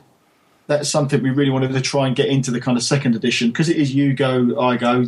There can be periods where people aren't doing anything, and we wanted a bit more interaction between players kind of during the turn. So, as Graham said, the first thing that happens when you make an attack is that your opponent makes a defence roll.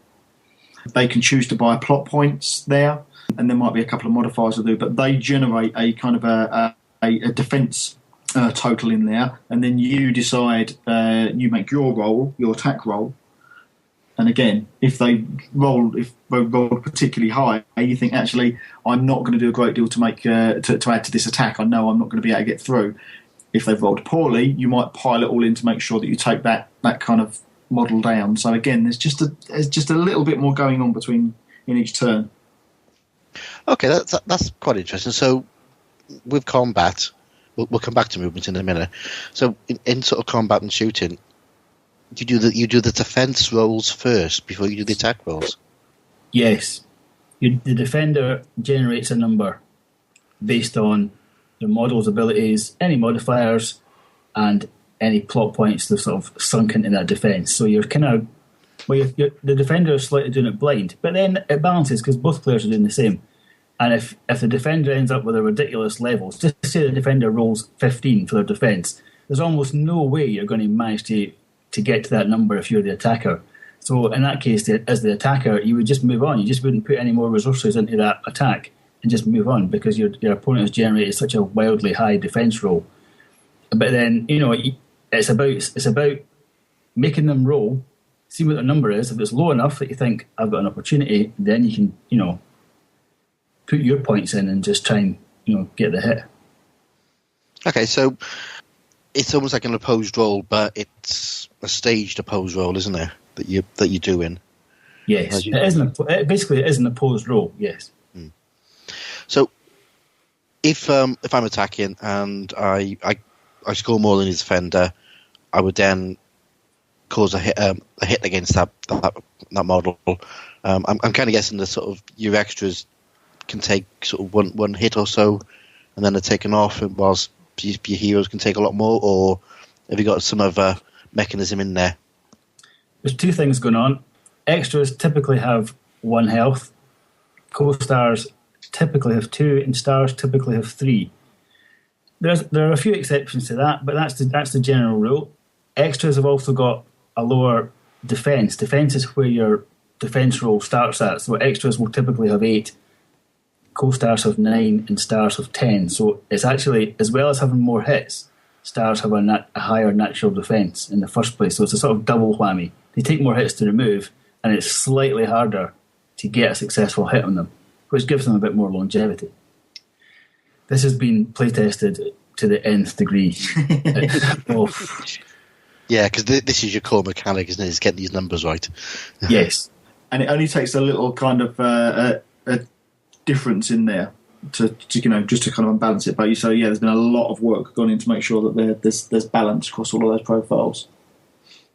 Okay, so that sort of covers the concept of sort of combat, but again, moving back a little bit, so the activation sequence. So you activate a figure. It has 2 things it can do, and you say you got movement, you got combat, or sorry, you got movement, you got shooting, and probably some sort of special actions as well.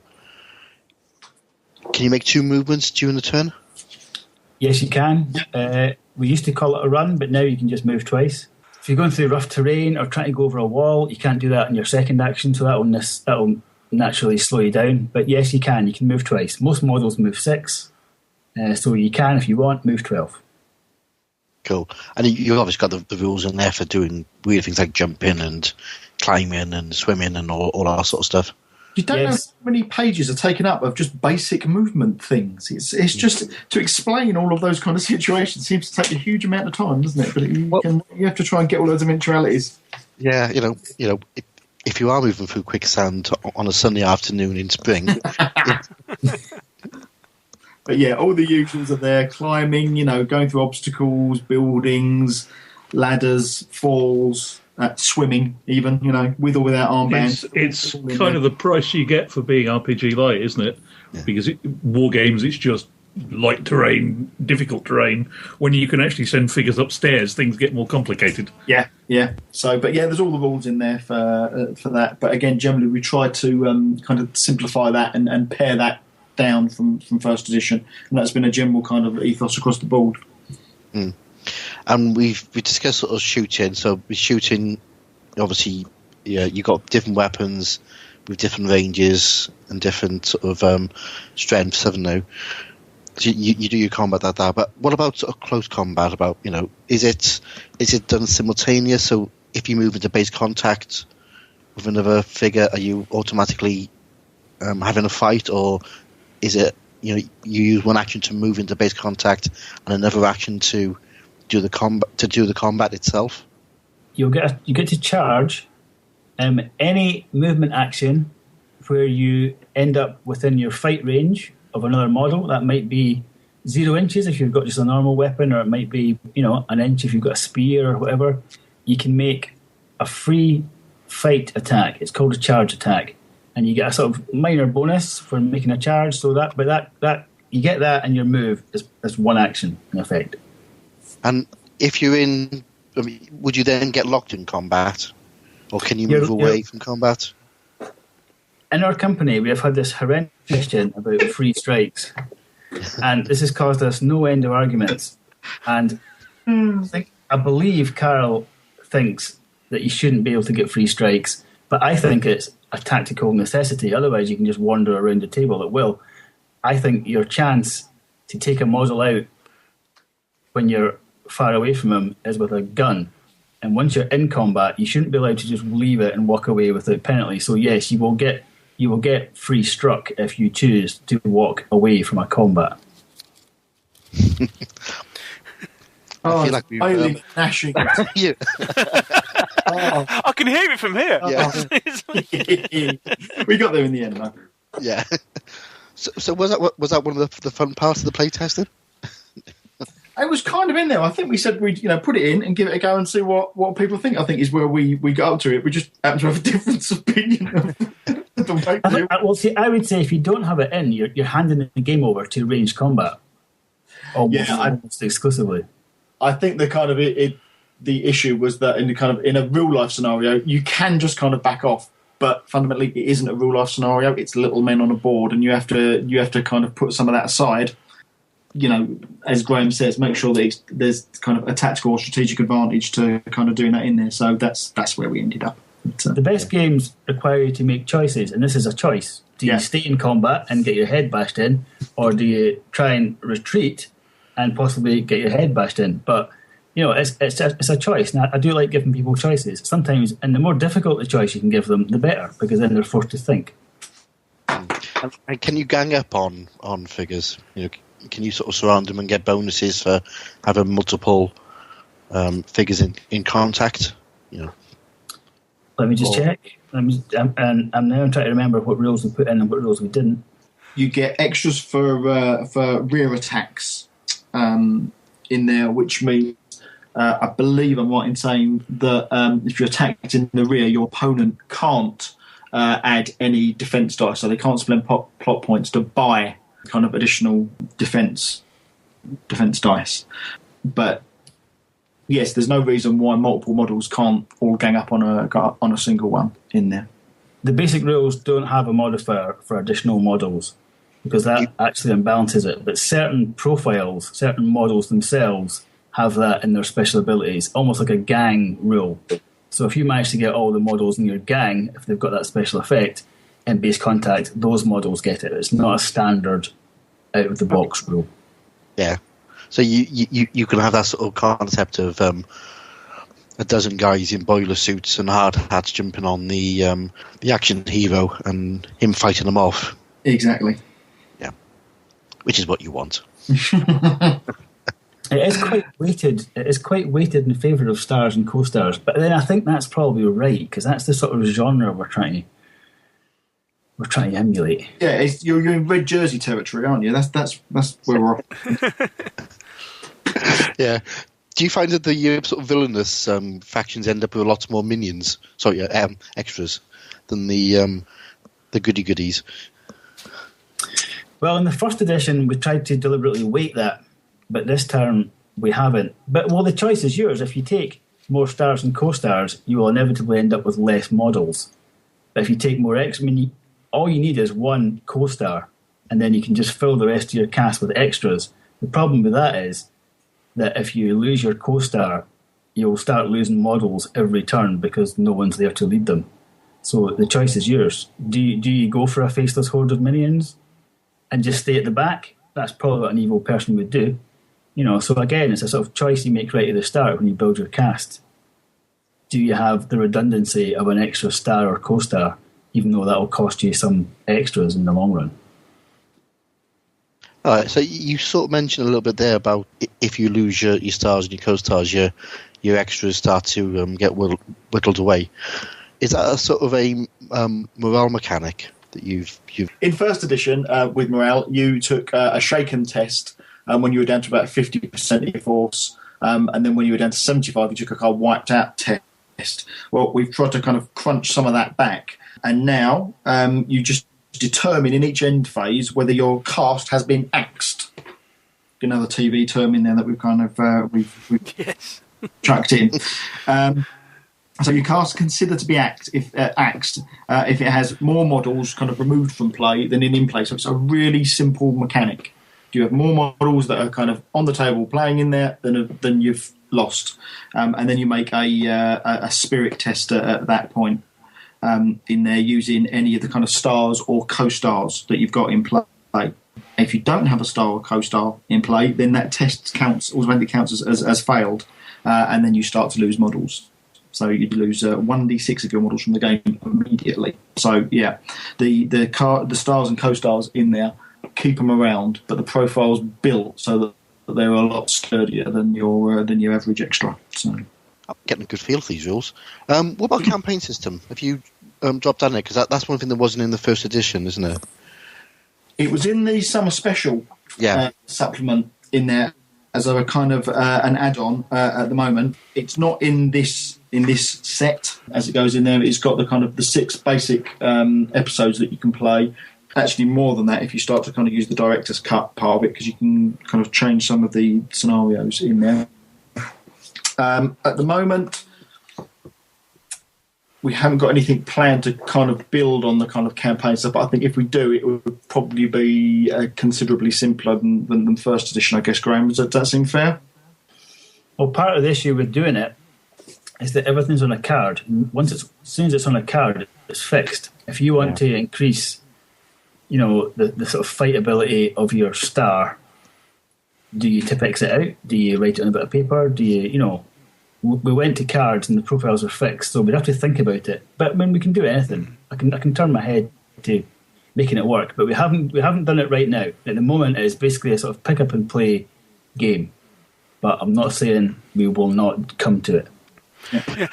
I mean, to be fair, it's one of those things of, if you kind of look at the inspiration behind all this, you don't see, I don't know, for example, the cast of the Avengers improving during the course of X number of seasons. No. And it's the same with all that sort of inspirations. People don't, it's not like an RPG in that sense. It's these are these people going through these situations. They don't tend to improve. Okay, they may get different gadgets or what have you, but they themselves seem to stay fairly static as a character. They're kind of superstars, aren't they? They're stars or co-stars in there. And I think in the campaign stuff that's in The first edition is great, and it's there kind of it's quite completist. It brings you everything, but I think fundamentally we're probably a pick up and play game.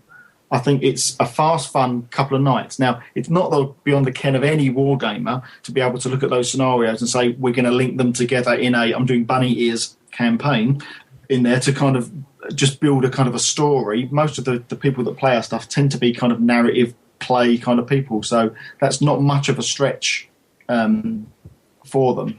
And there's thousands of TV episodes to kind of pick from anyway to kind of give you that inspiration if you need it. I think essentially it's just, it's meant to be quick and fun. So at the moment, I don't see it as kind of fundamental to the rules, but there's no reason why they can't be added further down the line.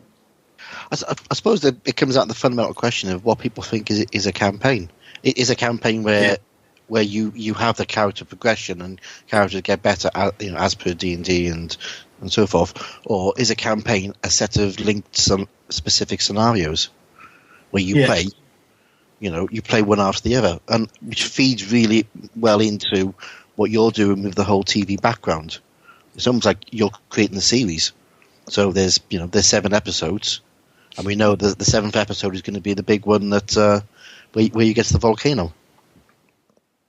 Yes, and you can easily do that with, you can just increase the size of the game, the size of the ratings that you use for your cast to kind of build that up if you want to. But yeah, I guess it is that kind of fundamental difference between RPG campaign, which is progression, and War Gamer campaign, which is more just linked settings and different types of battle, isn't it? Mm. Yeah, and obviously, the ability just to kind of perhaps carry the odd thing through. Yeah. Depending on what you're doing. So yeah, I mean, it's not exactly difficult to kind of put those sort of things together, isn't it? And as you say, there's considering the source material inspiration for the game, you're not kind of lacking in ideas, are you? No. I think, honestly, the episode part of it is probably the stuff that's had the least amount of change from it from first edition. So, people will be kind of familiar with that. It's not like we've dropped anything really. It's just the same kind of the same kind of structure to it, I think. Yeah. Mm. Okay, so given the average size of your cast, what's your typical game length? A couple of hours maximum. Yeah, I've said that. Okay, so it is potentially possible to do multiple episodes in an evening, for example. Yeah, we've on our forum. I put up a few 25 rating casts. These are 6 to 8 models. I mean, if you both have 6 to 8 models, you could run through at least 2 games in a night, easy. Mm-hmm. Because you don't have to get your opponent down to the last man or woman. If you're careful who you take out, you could win the game. By just taking out if they choose to only bring one co-star and you manage to shoot them, that's it. The game's probably over for them. So yeah, I mean, it doesn't take long to play. Do you want me to raise the playtesting game that we did? I'm just saying ninjas and vans is all I'm saying to you, Graham. Yeah. I played thrashed. Well, I thought you'd be a much easier opponent. I'm quite surprised. Never trust the rules, right, Graham. You know what they're like. It's me that writes the rules. He wrote the book. It's his own fault. He's got no one to blame but himself. He unloaded a van full of coppers right in front of all of my ninja, and I basically just had him for breakfast. It was marvellous. Fantastic. All right, so second edition is out soon. January is coming out, or before that? Yeah. What's the point? When can I buy it? Well, you can buy it right now. Yeah. Funnily enough. Yeah, and of course this is the other thing because you're running what you've called a dice starter. Tongue in cheek. I get no love for giving you the link to that there, do I? No. Well, the beta version of the rules has now been complete. In fact, I've been working on the kind of the free version. That's going to be online. That's going to be free forever. That's print friendly, kind of black and white. You can use it on your tablet quite easily. That's going to go up in the next week or so. So if people want to have a look to see what they're going to get in the game, go and have a look. That's all there. But the pre-order started last Monday? Last Monday. 19th, yeah.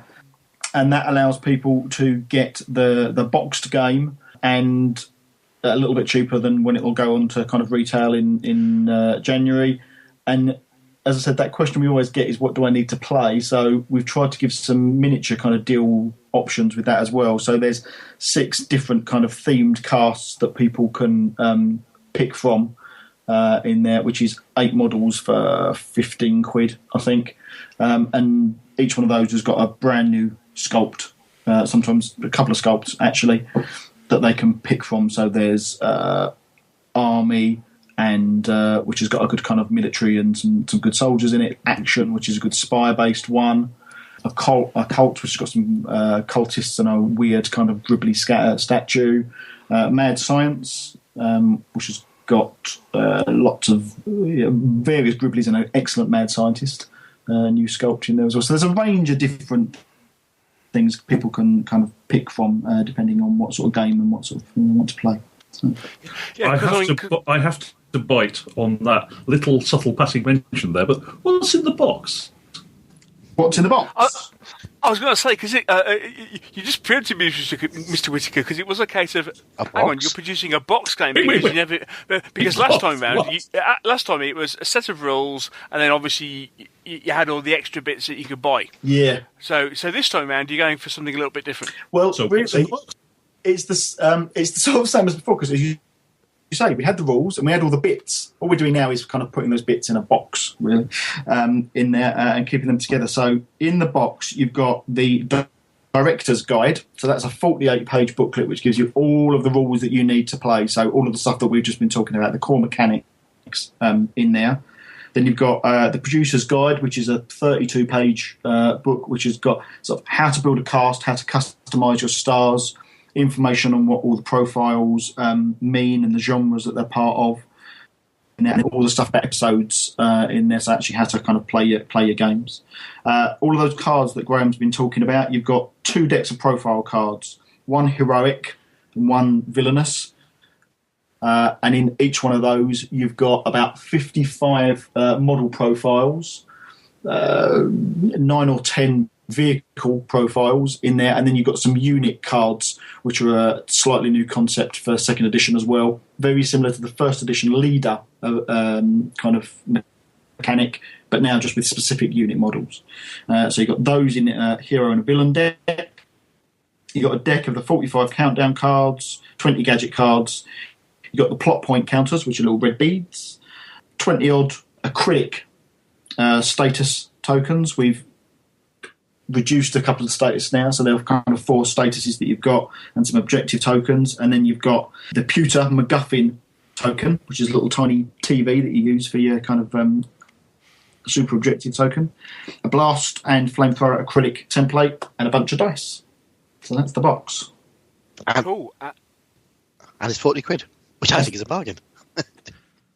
Well, we've always, we're gamers and players at heart, we've always tried to price things as, as reasonably as we possibly could. So, hopefully that's fair for the amount of stuff. It's packed full of gear, that box. And there's quite a lot in there. So, and as you said, you can buy all those components separately as well if you wanted to. Yeah, again, we try to be flexible. So if you think, okay, well, I'm quite happy with the kind of PDF one that I can download and I'll just get the bits and pieces, then fine. I know a lot of people, God bless them, who've done the playtesting, had to kind of cut out all of their own cards doing it. Nearly killed me printing out and cutting out all those cards. But it is possible to do it for very, very little money. But it is, I tell you now, it will end you. So the message is save your sanity and pay these nice people their 40 quid. I would. Yeah.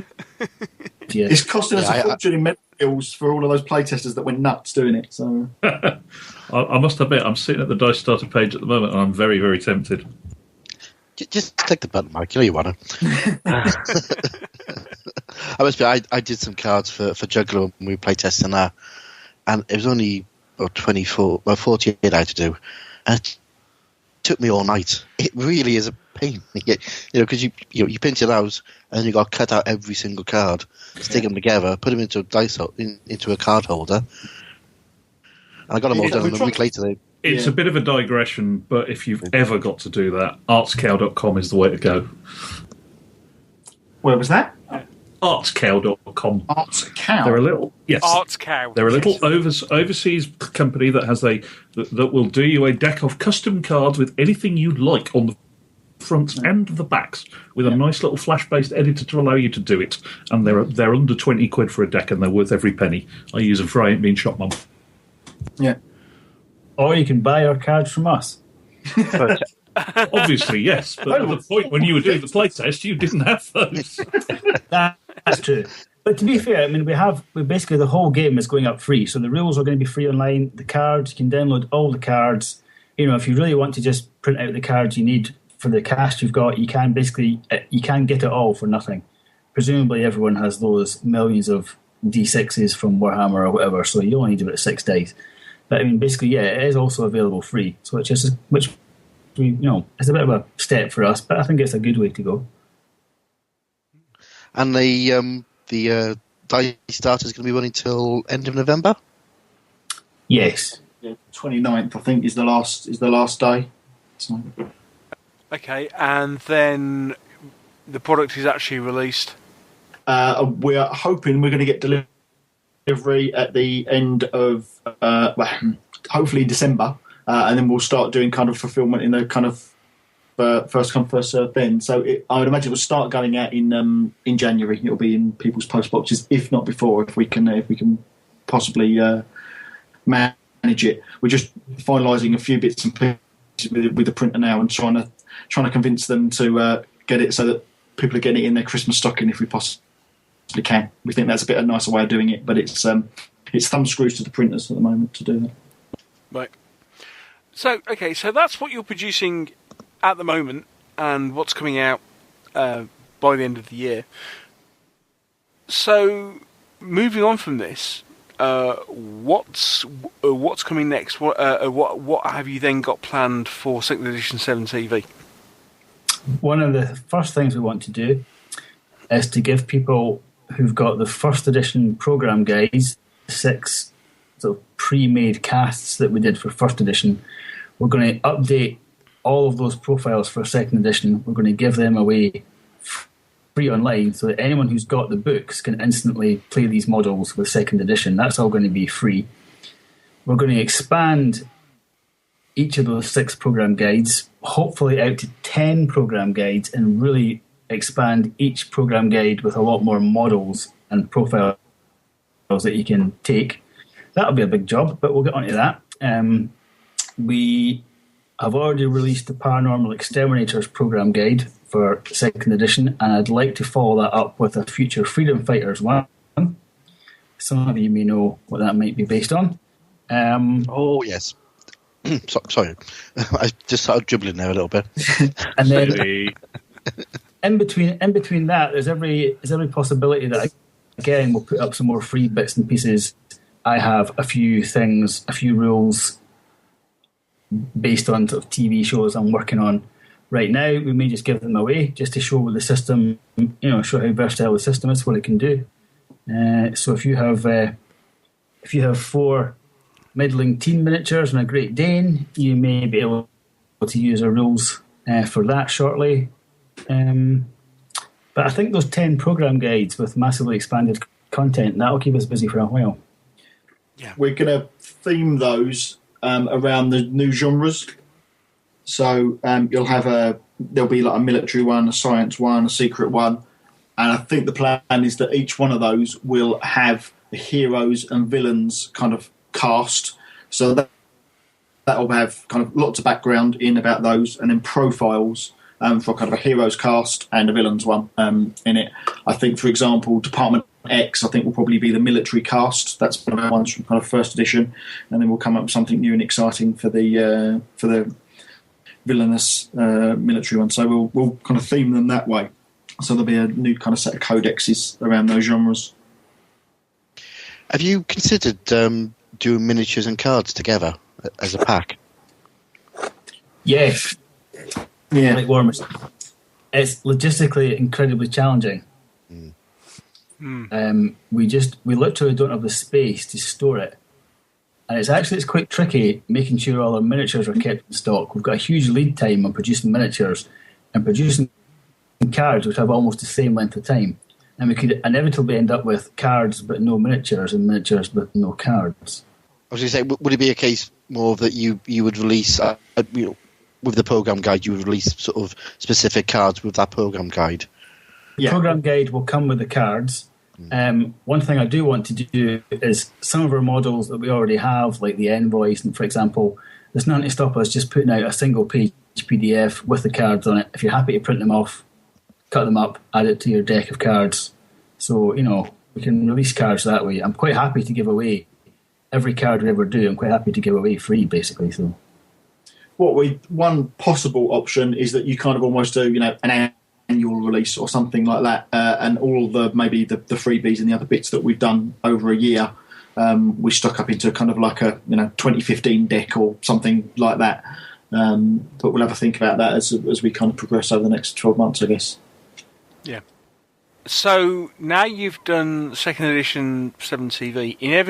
Inevitably, are you then going to look at perhaps revisiting 7 Voyage?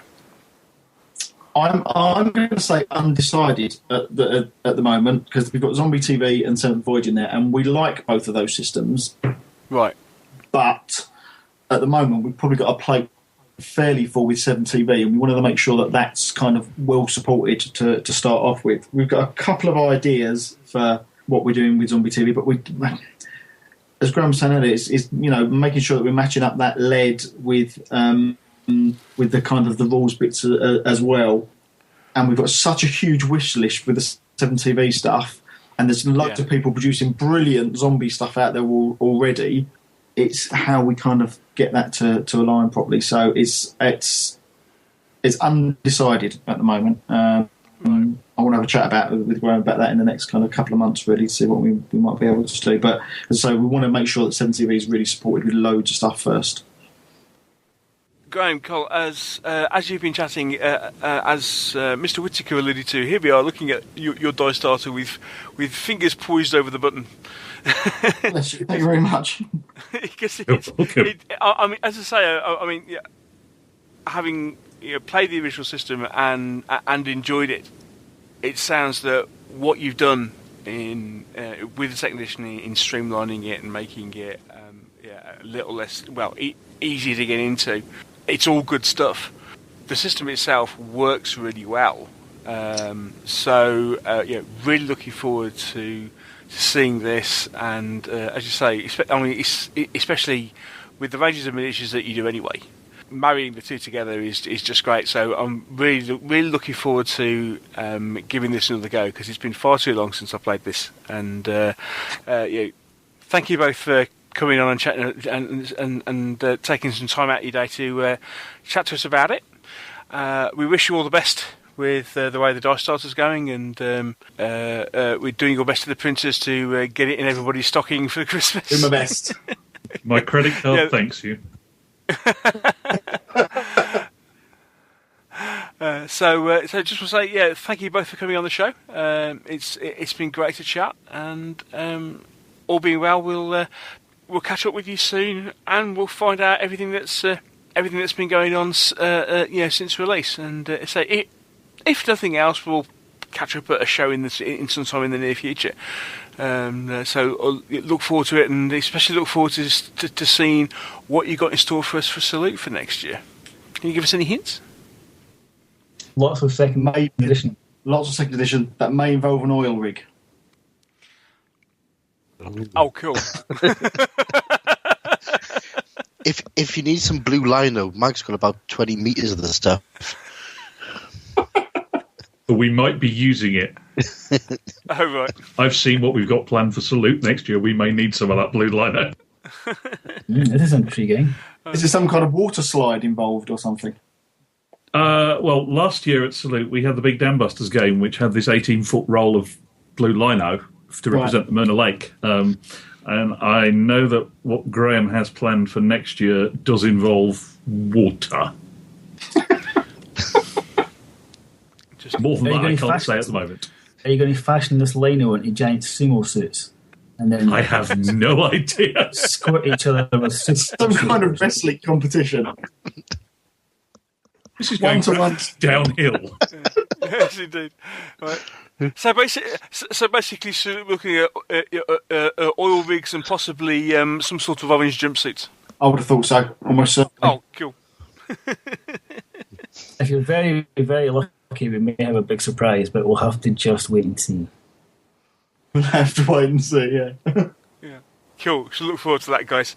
And so thanks once again for being on. Hopefully chat to you again soon. Thank you very much. Tom. Thank Cheers, you. guys. Cheers, guys. Bye.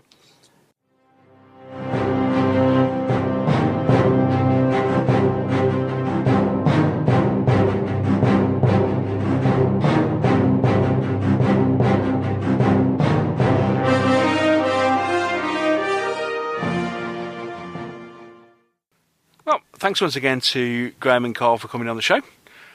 Sounds all right, that, doesn't it? Yeah, I think it's going to be interesting. You know, the first version of the game is really good. You know, I played that a fair few times, and you know, it's a good solid set of rules. So anything that makes it a bit better without losing the style of the game, I think is going to be good. You Yeah. know, I think they're going about the right way of having particular cards per figure. You know, so you've got these set archetypes in there is a good idea.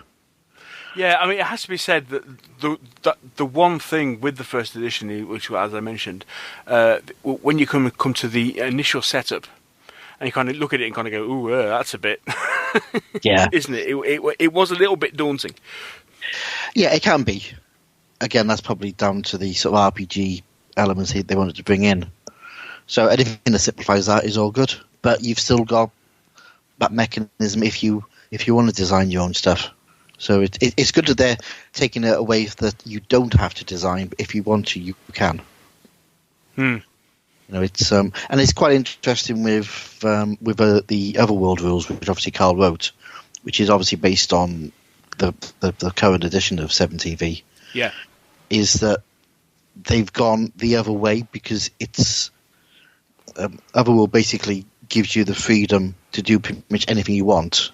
So you've got the archetypes, you've got their sidekicks, you've got the minions, you've got all sorts of creatures that you can use in your faction, but you have to design it yourself. So whereas Otherworld's gone right on the line of being very much RPG light, you know, you have to design what you want. There's no pre-built ones. yeah, which actually kind of fits in with with what Otherworld is trying to achieve anyway, because it is like it does keep that kind of D&D feel, doesn't it? Very much so. Yeah, it does. Whereas now they're moving in the second edition 7TV, they're moving into almost having, you know, modular heroes and archetypes and minions that you can just stack together and away you go. But it does seem like a good sign that they got their core system right. Yeah. Our core system's really good. It's a good, solid core system. We were playing Otherworld last night. It was a great game. I got dive bombed by harpies. Oh, is that for the Wandering Troll? Oh, and the Wandering Troll, yeah. They're tough. Good. I think it'll be good. I'm really looking forward to sort of picking up my my order when it comes. And what can I say? I liked it so much I signed up for the Dice Starter. Yeah. Yeah. Good man. Yeah, as I say, it does look very, very nice. And it does look very good indeed. I'd say, yeah, first edition was a lot of fun. I think I said on the interview, you know, I only got to play it once or twice, but really enjoyed it. And again, it's another one of these. It's another one of these games that allows you to play, stuff a bit different, and especially with the genre that it's in. You know, and if you happen to be a fan of anything in that sort of era, then it is a really good system. Lovely system to pick up. Yeah. So yeah, impressed with it, and looking forward to it. So what's up next? Well, rather scarily, we're actually completely organised for the rest of the year. It must be your influence, Mike. Sure as hell ain't mine. Well, no, your shows keep getting bumped. Yeah. I had noticed. Yeah, and I have feelings, you know. well, suffice it to say, we won't be reviewing Sales of Glory this year, despite the fact that Mr. Whitaker has done his best. I mean, he's written the show order. He's produced copious notes for us for the show, and actually, he hasn't yet. But don't let trivial details like that worry you. Mike, I was laying it on thick. Now, come on. Yeah. And that's So, folks, if you want the Sales of Glory show sooner, the email address to write to is... No, ain't going to happen. Sorry, it really isn't going to happen. No, it will be out on the 15th of January. Indeed, yes. I have a spreadsheet that tells me that. Yeah. Neil, make it happen. We had planned to do Sales of Glory before the end of the year, and had been planning to do Sales of Glory for about 3 or 4 months since Mr. Whitaker had bought, I don't know, half the stock of the entire UK to play Sales of Glory with, or something like that. From actually, looking at the pictures of all the models that he's bought. However, a couple of things cropped up, and one which basically is my fault because I failed to pick up on the hint twice when we were chatting to Stuart McCorkadale, and he turned around and, oh yeah, and we've got Sword and Spear. Oh yeah, and we've got a Sword and Spear, and I completely failed to turn around and go, Sword and Spear, what are you doing? So we're going to have a chat with Stuart and also Mark Lewis about 2nd edition Sword and Spear. Yeah. Hang on, doesn't Stuart already have a set of ancient rules? He does, yeah. Yes, he does. All right, just checking. They are different, though. They I'm are not arguing there, no. That's certainly different. They are very different, and, it's probably something we can cover in the podcast. Indeed. Let's not steal Stuart's thunder. Indeed. Yes. But yes, so that's going to be next up, and all being well, we'll record that next week, and then we had a conversation. Well, more to the point, actually, Mr. Hobbs had a conversation with Wendy Cooper from Westwind, and they're doing some stuff with War and Empire, and it looks like we're finally going to get to see the rules for War and Empire. So we ended up having a conversation and said, well, do you want to come on and have a chat with it? So we're hopefully going to finally find out all about War and Empire rules, because they're in their final form, and a few other bits and pieces about what's going on with War and Empire, and hopefully we'll get to find out a few more bits and pieces like what on earth happened to Secrets of the Third Reich. And these are the questions may be answered. You never know. Well, they're probably going to be asked. Whether they get answered is a completely different matter. Well, yeah, that's there is that. But basically, so that's going to be the next 2 shows, which will lead us up to Christmas. Christmas is going to be our end of the year extravaganza, which I must admit this year, especially considering how well our 150th show went, I think we'll just end up with recording it live. So that will be the Meeples Christmas and New Year party. Can I drink again? Yeah, as soon as I said it, I thought that's probably going to be a recipe for disaster. But yeah, join us for that. That will be interesting. And then we're already into a lot of planning for next year. We've got several guests already and shows, review shows already lined up. Lots of things planned, and as you know, we were getting so much earache. Especially, I mean, I was surprised how much earache we got off people for saying, "What are you going to do more board games?" Yes, we were, and yes, we will. And we do have the first couple lined up. And I was also trying to get away with the fact that, hang on a second, isn't Sales of Glory a board game? No. Yes, it is, but you're not doing it. How's it a board game? Hang on a second. When you say we're not doing it, we're planning on doing it on for the second show in January. Are you now telling me that you're throwing your teddy out the pram and not doing it? No, I'm just... Never mind. Tragic sigh. Sniffle. And on that note, I think we shall bring this. I don't know. Episode. Well, I was thinking car crash, but there you go. I think we shall bring this episode to a close. And say once again, thank you to Mike Whitaker and to Mike Hobbs for joining me. We hope you've enjoyed the show and you found our chat with Guys and Cookie Dice interesting, and maybe even found some of our meanderings about what we've been up to interesting as well. You never know. And all being well, we'll do it all again in a couple of weeks. Cheers, guys. Bye. So, until then, happy gaming. Bye. Bye.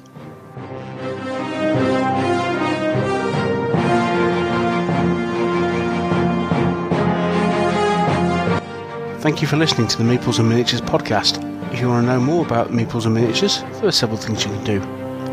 First of all, you can visit the website at www.meeplesandminiatures.co.uk. If you want to contact the show at all, you can email me at neil@meeplesandminiatures.co.uk. You can follow the show on Twitter. Simply look for M&M Podcast or click the follow us on Twitter button from the website. We also have a group on Facebook. That's the Meeples and Miniatures Podcast Fan Club. Again, follow the link from the website. And finally, if you want to help to support the show, you can always donate to the podcast by clicking the PayPal button on the donate page, again found on the website. Once again, thank you for listening. I hope you've really enjoyed the show. Take care, and I'll speak to you soon.